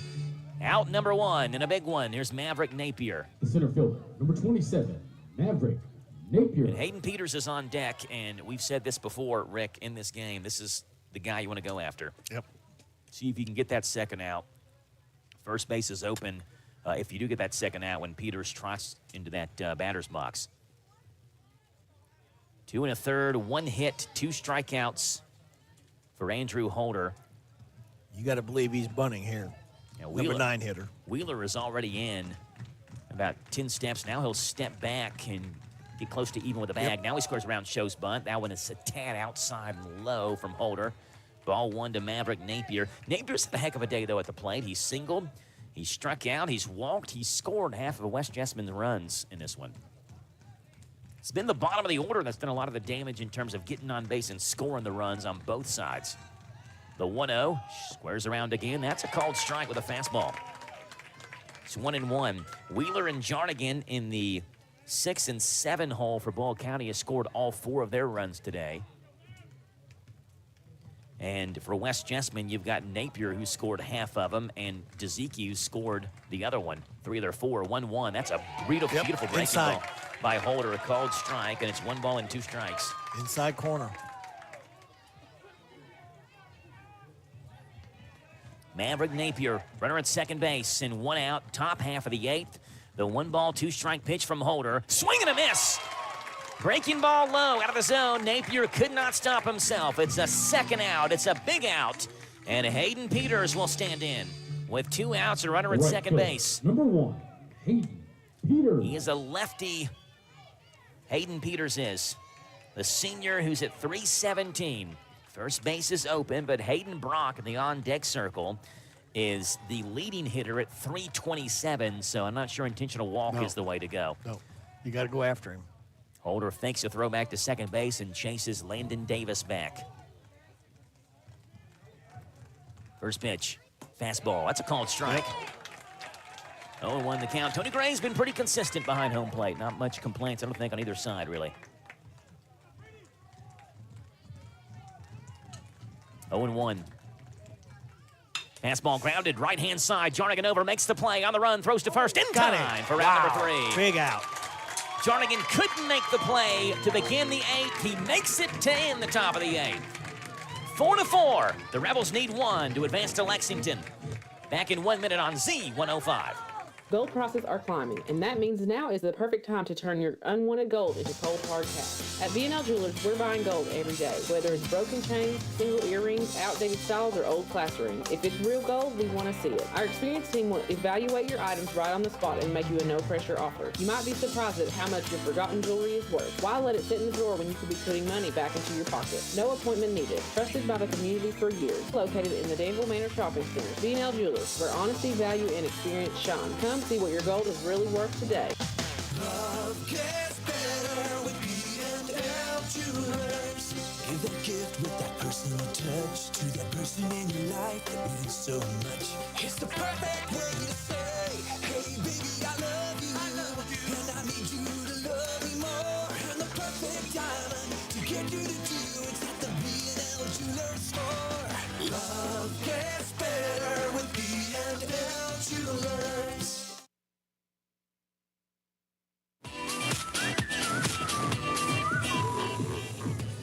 3-4-5 for Boyle County in the bottom half of the 8th. Logan Perry, Ethan Milburn, Carson Rowe. If you're just joining us and wondering what in the world is going on, it's 4-4 in the 12th Region Championship game. We've made it through 7, nothing between the two. They're playing extra baseball here at Center College. Top of the 8th, West Jessamine got the leadoff runner on, but he was stranded at second base. And now Logan Perry will lead off the bottom half of the 8th. Big, deep breath from the star sophomore, Logan Perry. He was at 264, no home runs, 23 driven in, and we've seen him rip him in the gap all season long. First pitch to Logan Perry, breaking ball, fouls it off over top of the screen.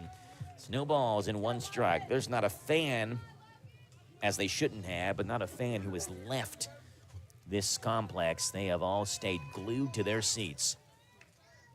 But they got gum on them? The 0-1 to Perry, grounded up the middle, snagged on the mound by Giles, who just reacted, reached down, and fielded the baseball. And throws to first base and gets Logan Perry out. It's an 0-for-4 day for Perry. A couple of 1-3 ground outs in there as well. Number 23. Here's Ethan Milburn. Milburn. Hit it hard, but unfortunately, right at Giles. He got his glove in the way of that ball. Ethan Milburn had 1 extra base hit. Boyle County only had 1 as a team against West Jessamine on April the 2nd. Milburn had it. It was a double as he fouls it up over top of the press box. It's 0-1.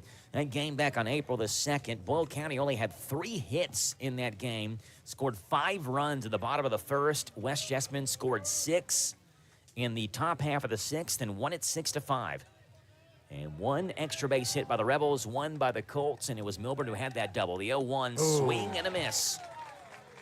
It's nothing but air, swinging through a breaking ball. It's no balls and 2 strikes. Boyle County was 6-7 through the first 13 games. Since then, they're 21-1. The 0-2, poked, right-hand side, Just stayed out of alive. play. Bounces off the top of the concrete dugout and Over there near some fans, count stays 0-2. 21-1 in the last 22, and they would give anything to make it 22-1 in the last 23. Ethan Milburn got some length on him. He's a tall young man. 0-2 right down the middle, called strike 3. Giles is working well in relief for West Chessman. And the two-out batter is Carson Rowe. The catcher, number 38, Carson Rowe.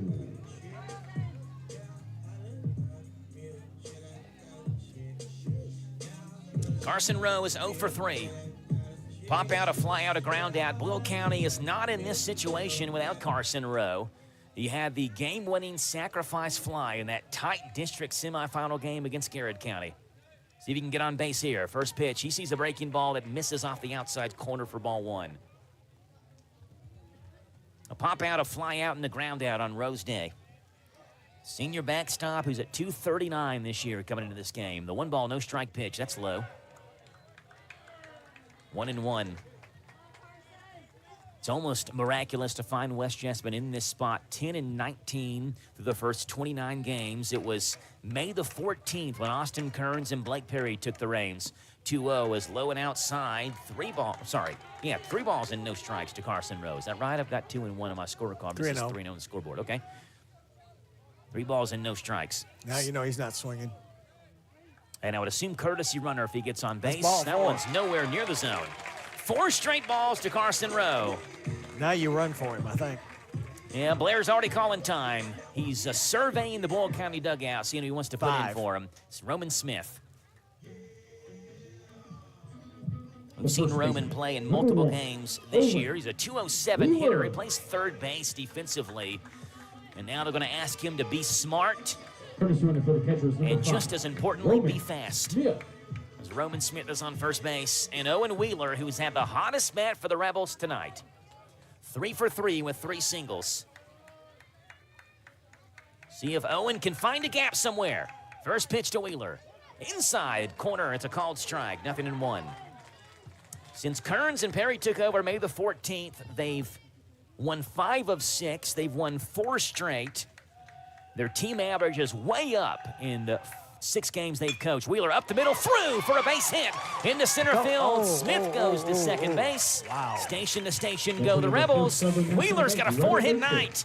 And here comes Cole Jarnigan. Boy, where that was hit that deep, I thought he had a chance to get the third. The second baseman, number 33, Cole Jarnigan. Jarnigan, the freshman. Here's another young player for the Rebels. He wants to talk to Coach Blair. I think he wants to talk to Blair maybe more than what Blair has to say to him, but now Blair's calling him over with the catcher. Just get a hit. Going up. Yeah. All right, here comes Blake Perry. Easy does it, right? Just find some outfield grass here for us. Cole, send us to Lexington is what he's saying. Blake Perry out of the West Jessamine dugout. Walking slowly is Blake Perry, the former professional baseball player. Went to Bradenton, Florida, the IMG Academy to play his high school ball. Played 1 year at Boyle County. His dad played in the Yankees system. Actually was Little League teammates with Blake, and he was not nearly that tall when we played Little League baseball together. Harry Perry? Who? His dad. No, his dad's Glenn. Oh. Sitting right down actually below us. He was teammates with Fred McGriff. Minor league teammates with Fred crime McGriff. dog. I think was actually roommates with him, if I'm not mistaken. Wow. Hall of Famer? Not a bad roommate to have. No. He was just a cool dude, too. The guy was never a braggart. He had almost 500 home runs. I think he, like 20 or something like that, I don't know I if it was think. that. It may have been less than that, like single digits. I mean, he was right near 500. Played, Consistent. he played for a ton of teams, too. Yeah. Braves, Cubs, Blue Jays. I mean, he was all over the place. Padres, Tampa Bay Rays at the end of his career. Cole Jarnigan. He went over to Coach Blair. Coach Blair just put his arm around him, kind of tapped him on his back, trying to calm him down, I think, in this situation. A base hit, and the Rebels have won the region championship. We'll see if Jarnigan can do it. First pitch. It's a little bit low for ball 1. Jarnigan has reached base twice. He has laid down 3 bunts. He's not bunting here. Off of second is Roman Smith. Off of first is Owen Wheeler, but it's Smith that matters the most at second base. If he can get to home, Boyle County is going to be playing next Thursday, 8 days from today. Time has not been set yet on that game, by the way. We know it's Thursday. We don't know the time yet. The 1-0 to Jarnigan. Fastball. Oh, he was on it, just a little behind. Fouled it off the screen, as Rick said, right on that fastball. 1-1 from Jarnigan.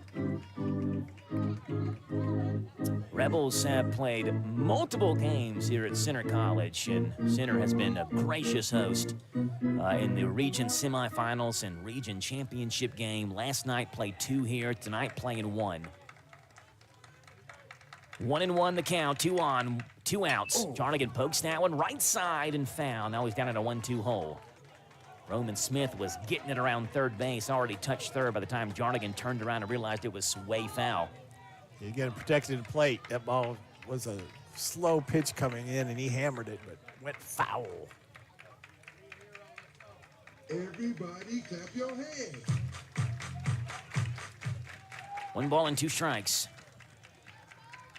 From the stretch, Giles, the 1-2, pop foul. Man, staying alive. The fastball up and in, and like you said, staying alive, protecting the zone. You can't let anything even close get by you if you're Jarnigan. No, you got a much better chance of hitting it if you swing, too. The longest game innings-wise that Boyle County has played this year was 9. That was a game they lost on April 12th to South Laurel. This one in the bottom half of the 8th. The 1-2, fastball. There it is. Called strike 3. Over the outside corner, the Rebels get 2 on. They leave 2 on. We do head to the 9th. West Jessamine 4, Boyle County 4 on Z105. Are you looking for a pharmacy that does more than just hand you a prescription in a paper bag? A pharmacist who knows you and your family members on a first-name basis?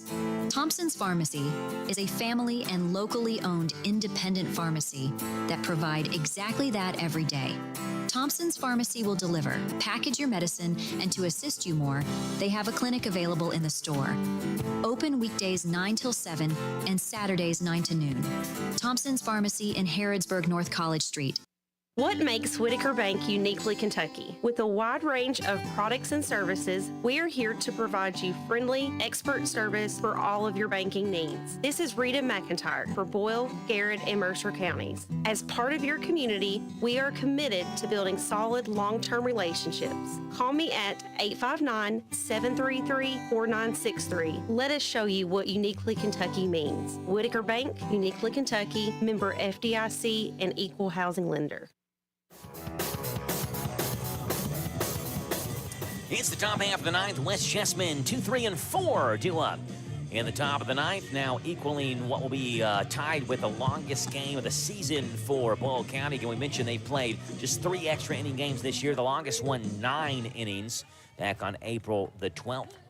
Let's look at West Jessamine real quick and tell you their longest game. The shortstop. 8 innings. They played 2 8-inning games, a 8-7 loss to George Rogers Clark on April 26th, and a 3-2 win over Greenup County on May 10th. So this is officially the longest game innings-wise for West Jessamine this year. Swing and a miss. Aiden Brock. It's no balls and 1 strike. By the way, 493 career home runs for Fred McGriff. 493. I know he was getting close to 500. Couldn't find 7 of them. The 0-1 is inside, 1-1, thanks to Jacob. He's trying to say he hit him.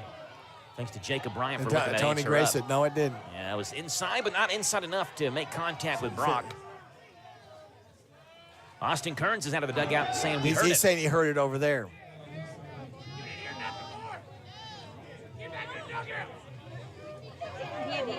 Now, Tony Gray is going to at least ask the first base umpire, which is something the first base umpire has not reciprocated tonight. Nope. He's had a couple of calls where he's been asked to appeal, and he has not. He's going to call all the umpires in. Going to call, all base umpires in to have a word. And the first base umpire is shaking his head no, at least for right now. Did you see the third base umpire here? So they all agree. There's no hit by pitch. It's just a ball, and it's 1 ball and 1 strike. Boyle County fans appreciate that call.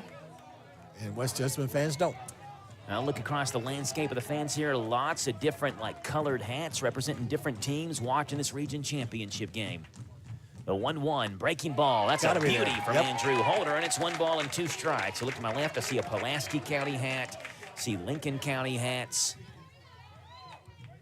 See some Garrett County players I recognize from the Golden Lions. The 1-2, fastball just outside.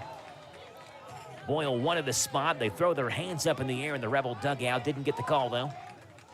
Count back even 2-2 to Hayden Brock.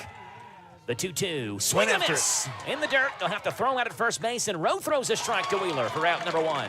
You know what? If he'd thrown that ball, hit him in the back, he'd been out because he was running. He wasn't in that foul territory. He was in fair territory. You can't do that. He could have hit him. And, of course, in a game like this, you don't really want to do that. But you take a chance in a judgment call like yeah, that. Yeah, go ahead and throw it to first base. Yeah, but he was definitely on the left side of the foul line there. He was not in foul territory. Here's Hershey. First pitch to him is inside and low for ball 1. Hershey has a single to his credit, a sac fly that drove in a run, a 4-3 ground out, and a fly out to center field. Wouldn't that send everybody in a frenzy? The 1-0. Grounded towards second base. Cole Jarnigan will eat it up and throw to first for out number 2. Another big out there. The designated hitter, number 23, Blake Buhner. When you look at West Jessamine power-wise, this is the guy with the most power, Blake Buhner. First question from Rick when we were writing down lineups. Any relation to Jay Buhner? He spells his name differently, B-U-E-H-N-E-R for Blake Buhner. First pitch is the breaking ball chopped off the turf. Over to Holder. Holder off the mound, throws to first base. He has time, and it's in time for out number 3. Just got it. Buhner sliding headfirst into the bag. A strikeout, a couple of ground outs. Can the Rebels end it in 9? We'll see. It's 8-9-1 due up. Coming up on the Hometown Radio Network. Water and electricity, 2 things that make our lives easier and better. But as valuable as each one is, together they can be deadly. Water is a conductor of electricity, and if you're standing in water or wet while using an electrical appliance, you could be shocked or electrocuted. Keep all electrical appliances away from water and make sure your hands are dry when using appliances. For more information, contact your electric cooperative. And that's Intercounty Energy, a Touchstone Energy cooperative. At Thoroughbred Express in Danville, they provide an unparalleled service experience with top-quality car washes every day. They're all about building lasting, trusting relationships with their customers who always come first. That's why they've crafted the perfect car wash experience, one that their customers will enjoy for years to come. Thoroughbred Express offers special membership packages, and just for $10, your first month is covered. Enjoy unlimited washes at a great price. Visit Thoroughbred Express today, located on Houstonville Road, Danville. Caden Patterson, Colin Wise, and Kyler Claunch are the 3 Rebels due up here in the bottom of the 9th. They only play 7 on the high school level. They're playing 9 because it's tied 4-4. West hasn't scored since the top of the 2nd inning. I'm sorry, they scored 1 in the top of the 6th, but zeros between the 3rd and 5th, and then zeros since then. The Rebels scored 2 in the 2nd, 2 in the 4th, and zeros since then. And we'll see if Caden Patterson can reach base. Patterson lined that little bloop liner to second base his last at-bat, where Wheeler was too far off the second base bag, and they doubled him up in a 4-6 double play. Number 12, Caden Patterson. One of the best sophomore pitchers in the state, Caden Patterson. On the year, 0.84 ERA, 92 strikeouts and 66 2/3. He wants to hit the 100 strikeout mark. He'll have to do it in the state tournament. He can help out here with an at-bat. First pitch is right down the middle, and Tony Gray whistles that one a strike. It's 0-1. Patterson is 0 for 3 tonight. Giles wants to work quickly. He turns, delivers the 0-2. So the 0-1 is a breaking ball fouled off, and now it is 0-2. By the way, comparing Fred McGriff to Austin Kearns, 493 home runs for McGriff, 121 home runs in Kearns' career. Not sure I knew he even hit. Well, you put them together, you got a good total. You got a good total.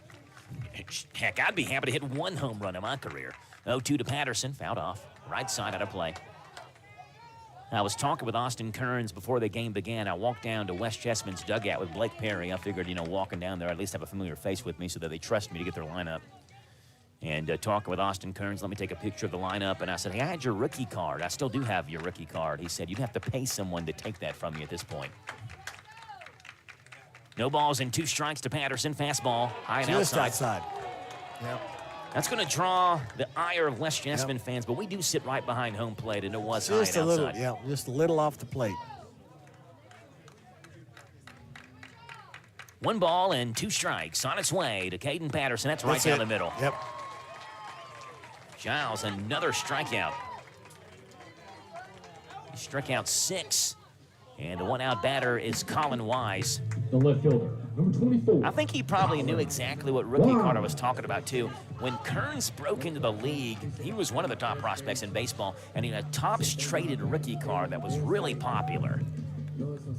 And I happened to get that from the old card shop in the bowling alley. Dallas McWhorter ran that card shop. I remember in the bowling. Dallas. Remember Dallas? Yeah. Oh, yeah. The old card shop at the bowling alley. First pitch to Colin Wise. Swing and a miss. Oh, wow. Man. Breaking ball that was nowhere near the outside corner. Wise couldn't hold up. It's 0-1. Third baseman now steps back. Wise wants to try a bunt. He will try a bunt. Squares around, gets it down third base side. It's a good one. Fielding, and Wise hit first slide. He's safe. They dropped the ball anyway. That's another first Southern National Infield Bank single for leather base hit. Colin Wise. Right on cue with the bunt. Now you got speed at first base, and you have a great hitter with great bat control at home plate in Kyler Klotz. And struck out last time, so he's Number really 3, mad at himself. Kyler Klotz. Klotz 2 for 3. He's driven in half of Boyle County's 4 runs. What does Coach Blair have up his sleeve with Colin Wise at first base? His arm. Wise 6 for 7, swiping bags. First pitch to Klotz. That one's in there with a fastball called strike.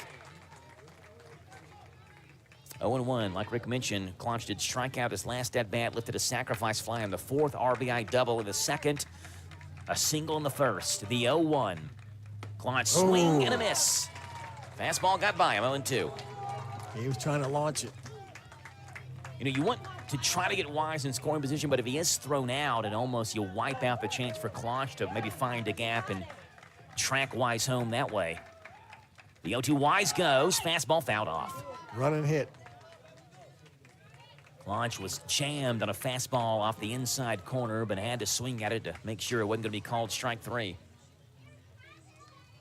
Bodner is on deck, just waving that bat back and forth. I'm sure he preferred not to hit, and Klotz to bring home Wise and send Boyle County to Lexington. Wise goes again. That one's outside. Throw down to second base. It's bounced up there. It is late. It's a CC Auto Parts stolen base for Colin Wise, and he's in scoring position in a 1-2 count on Kyler Klotz. That stolen base run by CC Auto Parts and Service on Louisville Road. Get your car running like Colin Wise at CC Auto Parts and Service.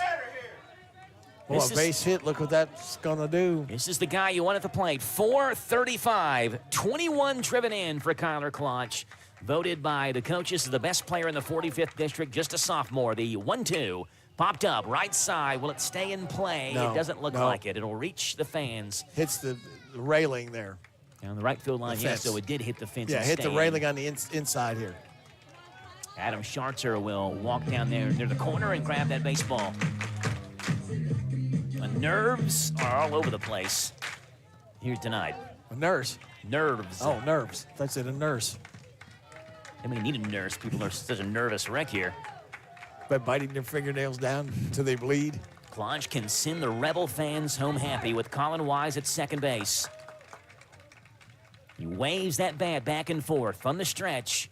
Is Giles. The 0-2 is outside and low. The 1-2, I should say. It's 2 balls and 2 strikes to Kyler Klotz.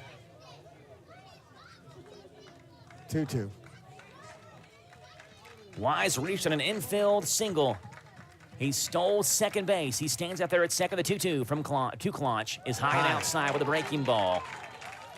Well, first base is open. Yeah, I'm going to say that's the worst decision if they put it, because his run right now is meaningless. It doesn't make a difference, any hill of beans difference at first base. It's almost, pick your poison. Who do you want to try to beat you? Is it Klotz or Bodner? First base is open, 3-2. Fastball lifted, off his fist. Foul. Yeah. And Giles came right after him with a heater. Yeah, they weren't pitching around him, that's for sure.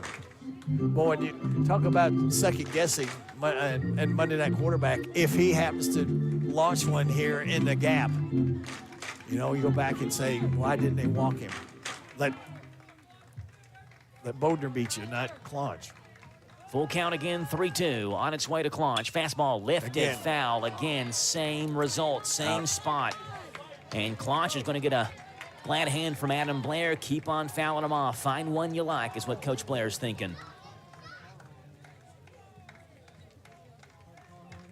We've talked many times in the morning show and during the morning hours about Kyler Claunch and the work that he puts in.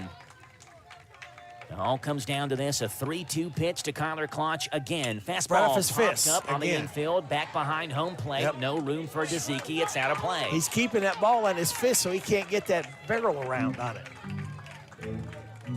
All the ones he's fouled off have been off his fist. On my count, this is the 11th pitch of the at-bat for Kyler Claunch. We'll see if pitch number 11 can find the barrel. The 3-2. Breaking ball is outside. Ball four. Oh, wow. Oh, that was close. Whew. What an eye to not swing at that one. Just off the outside corner. But like you said, Rick, that walk doesn't do anything. No, that to runner hurt is not. Chessman. No. If you look at pick your poison, you want Claunch to beat you or you want Bodner to beat you. And Bodner certainly can beat you. 326. Tie for the team lead in home runs. He leads the team with 25 driven in. He would love 26 RBIs right here. First pitch to Austin Bodner. Whoa, he was trying to. Healthy hack, and he swung and missed at a fastball elevated out of the zone. Snowballs in 1 strike for the lefty Austin Bodner, phenomenal athlete. Younger brother of Avery Bodner. We saw Avery, great athlete for Boyle County as well in the football field. Austin, football and baseball player. The 0-1 on its way to Austin Bodner. That one same spot, but Bodner laid off of it. Man, what an eye there. I'd have been hacking, I think. That ball was coming up. 1 ball and 1 strike. Adam Blair goes through his signs in that third base coach's box. Would he dare try to send runners here? Trying to get Wise to third base with 1 out. 1 ball and 1 strike. They do not go. Breaking ball. Yep. That one floats high. Ooh. Wow. How in the world they don't pull that trigger to swing, man? 2 balls and 1 strike. Now they got the first baseman playing behind the runner. Who's in front of him. Bodner's got really good wheels as well, so on a ground ball in the infield can beat it out. 2-1. Big swing and a big miss as well from Austin Bodner. It's 2-2. Fastball that tickled the outside corner. Bodner couldn't make contact with it. Logan Perry is on deck. Shall I lay one down to third? Dangerous with 2 strikes. Bunted foul, you strike out. We've seen Boyle County take all kinds of risks and get all kinds of rewards from it. 2 balls and 2 strikes. Bodner swings through a fastball. He's got the hat trick, one he didn't want. Struck out 3 times. A strikeout number 9 for Tyler Giles. The right fielder, number 6, Logan Perry. Strikeout number 8 for Tyler Giles in 4 2/3. Here's Logan Perry. Perry versus Perry. And sometimes the storylines write themselves as nephew tries to end uncle's season. And it's Logan Perry, the sophomore who will dig in. Colin Wise at second base is the most important base runner of the season for Boyle County. Kyler Claunch at first base. Again, he just takes a couple of steps off the bag. It's Wise at second. That means the world to both teams. First pitch to the sophomore, Logan Perry. Grounded right side. That's base hit. Through for a base hit. Here comes They're going to send him. Here comes the throw. The runner is in time. He is safe. Boyle He's County. safe. Ball wins. Boyle County has won the region championship. Wow. It's Logan Perry who walks it off for the Rebels.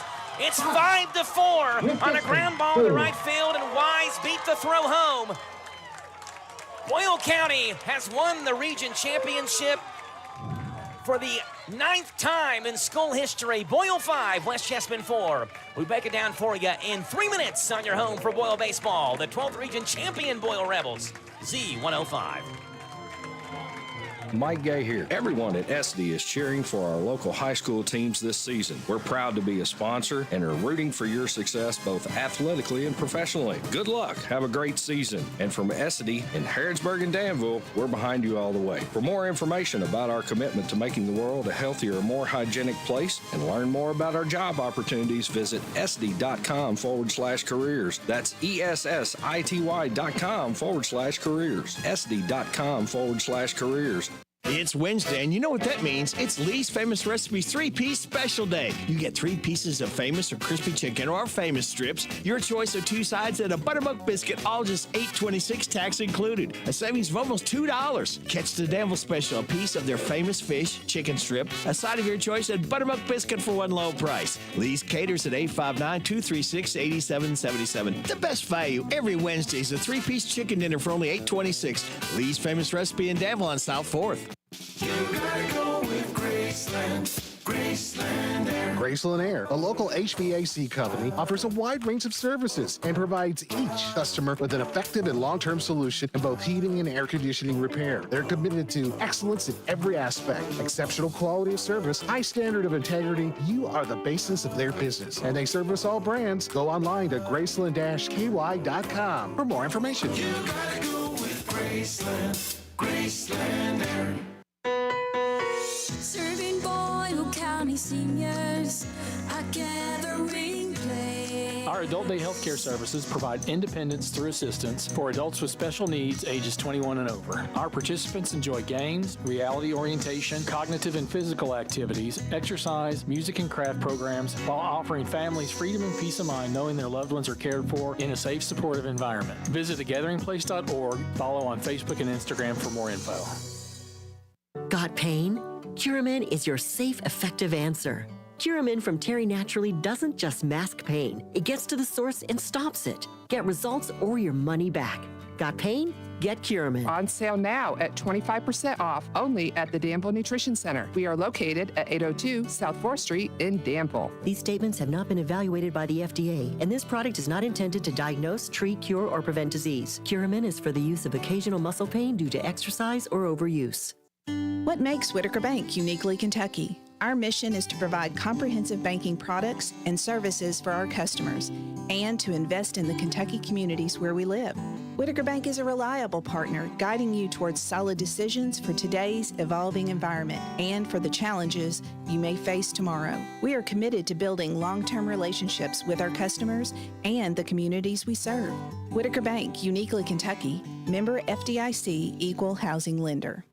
Hi, JB here. Join me this Thursday as I broadcast live on Z105 from Danville Bike and Footwear. Your chance to win a bike valued at over $600, plus amusement park tickets. There's great door prizes throughout the day, plus free burgers, hot dogs, and Pepsi products. See you Thursday, 3 to 6 p.m. from Danville Bike and Footwear on Z105.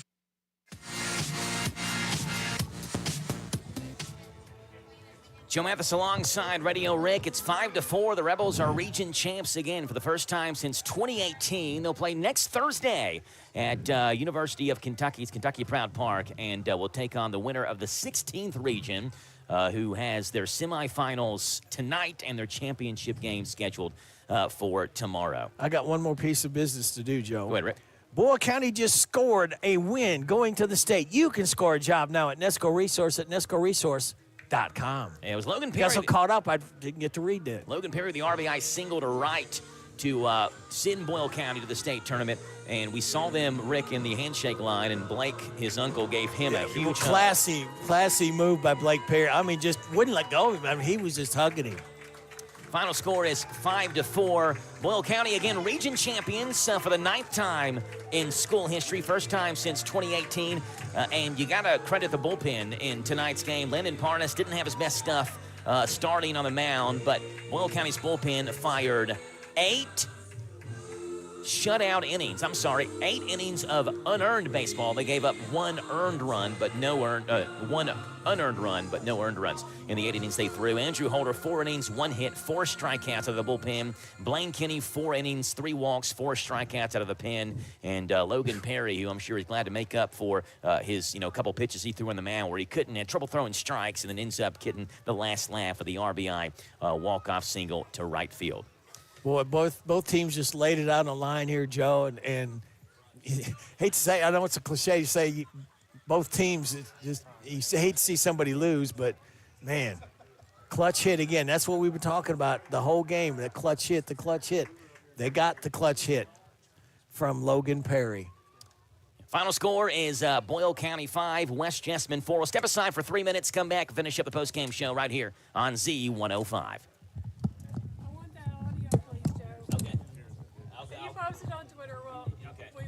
Gold prices are climbing, and that means now is the perfect time to turn your unwanted gold into cold hard cash. At V&L Jewelers, we're buying gold every day, whether it's broken chains, single earrings, outdated styles, or old class rings. If it's real gold, we want to see it. Our experienced team will evaluate your items right on the spot and make you a no-pressure offer. You might be surprised at how much your forgotten jewelry is worth. Why let it sit in the drawer when you could be putting money back into your pocket? No appointment needed. Trusted by the community for years. Located in the Danville Manor Shopping Center. V&L Jewelers, where honesty, value, and experience shine. Come see what your gold is really worth today. Love gets better with B&L Jewelers. Give a gift with that personal touch to that person in your life that means so much.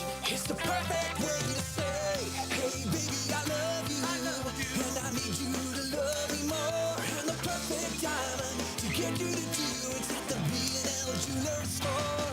Love gets better with B&L Jewelers. All aboard the Dollywood Express. We're on our way to celebrate 40 years of unforgettable memories. Just ahead, 500,000 blooms, flower sculptures, fresh flavors, live music, and world-class rides. Next stop is Dollywood's Flower and Food Festival, April 18th through June 8th. Enjoy free parking, discounts on dining, shopping, and more with a Gold Season Pass.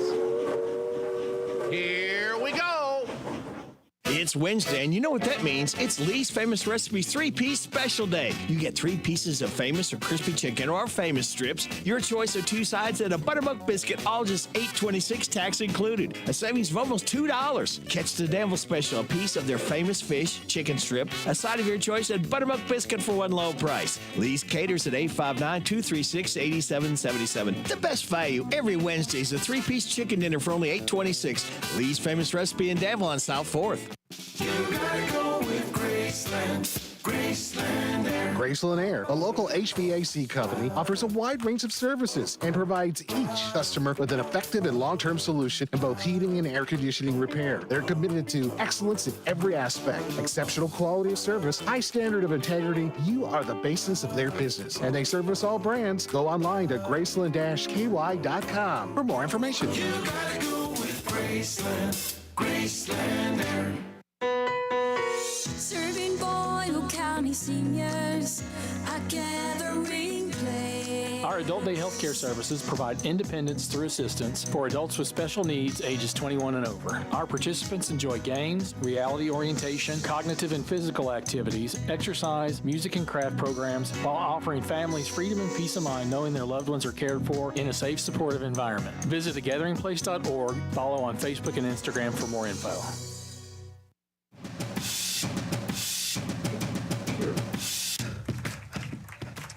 It is 5-4. Boyle County wins it over West Jessamine. I'm looking at some stats here, Rick, for our listeners. Pitching rule of the 12th Region Tournament this year. The 2025 12th Region Tournament featured 7 games decided by a grand total of 12 runs in those games. It's also the first 12th Region Tournament since 2014 to not have a single game where a team scored double digits. So, again, pitching, and I typed something wrong here, so let me retype this. It's pitching that rules the 12th Region Tournament. We'll see if we can give you the 12th Region All-Tournament team. They're announcing it right now.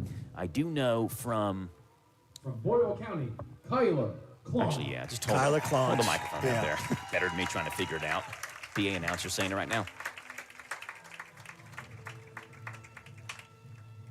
From Boyle County, Caden Patterson.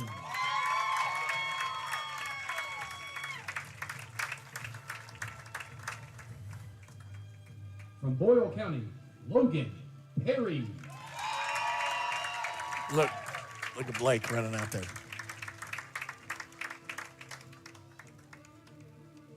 And from Boyle County, Owen Wheeler.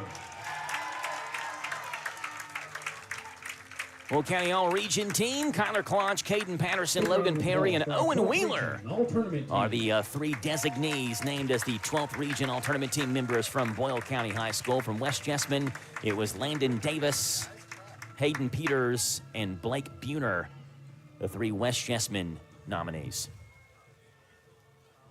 Well, next Thursday, Rick will be busy with a state tournament game at Kentucky Proud Park as Boyle County will play again the winner of the 16th region. We won't know who that is going to be until tomorrow. They'll play the 16th region championship game tomorrow. They're playing the semifinals tonight. We know it's either going to be Boyd County, Fleming County, Russell High School, or Rowan County, but it's the semifinals tonight. We'll know the championship tomorrow. And we're not done this week either. Yeah, tomorrow night, making a long trip down to Southwestern High School for a region semifinal game between Southwestern and Boyle County softball. We'll have that game on Z105 WRNZ FM. But again, if you're joining us late, it took 9 innings.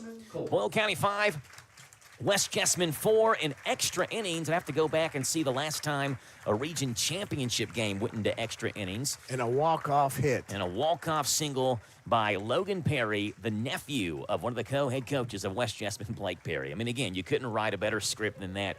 And after Logan was named to the all-region team, we saw him hug Logan in the handshake line, but he came up and gave Logan another hug in the region all-tournament team line as well. Rebels get their region championship trophy for the 9th time in school history. They've won the region for the first time since 2018. They're playing in the state tournament. We'll have it for you next Thursday on Z105. Time not announced yet, but as soon as we figure that out, we'll let you know on the radio broadcast, and we'll be there next Thursday for that, and there tomorrow night for Boyle County and Southwestern softball on Z105. Our thanks to Radio Rick, our color commentator. Our thanks to Robert Wagner, our general manager, and our thanks to you for listening to The Old-Fashioned Way. And Jason. And Jason Wilder on studio controls, Wild of man. course. Yeah, the wild man. The Old-Fashioned Way on Z105, the New Fashioned Way, HometownLive.net, powered by Kentucky YMAX. Final score, Boyle 5, and West Jessamine 4. One small, not small, but one final thank you to our sponsors. We could not do this. We could not be here without all of our sponsors. Please remember them. There you go. It's 5-4, Boyle over West Jessamine. God bless. Have a great, fun, and safe evening. We'll see you tomorrow night from Southwestern on Z105. High school sports on the Hometown Radio Network.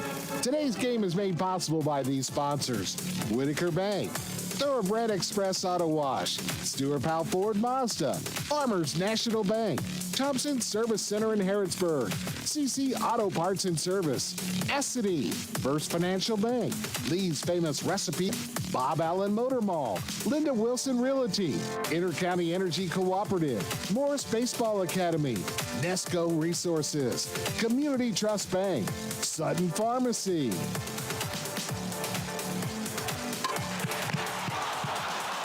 Today's game is a sports presentation of the Hometown Radio Network and heard live around the world on internet-connected devices everywhere at hometownlive.net.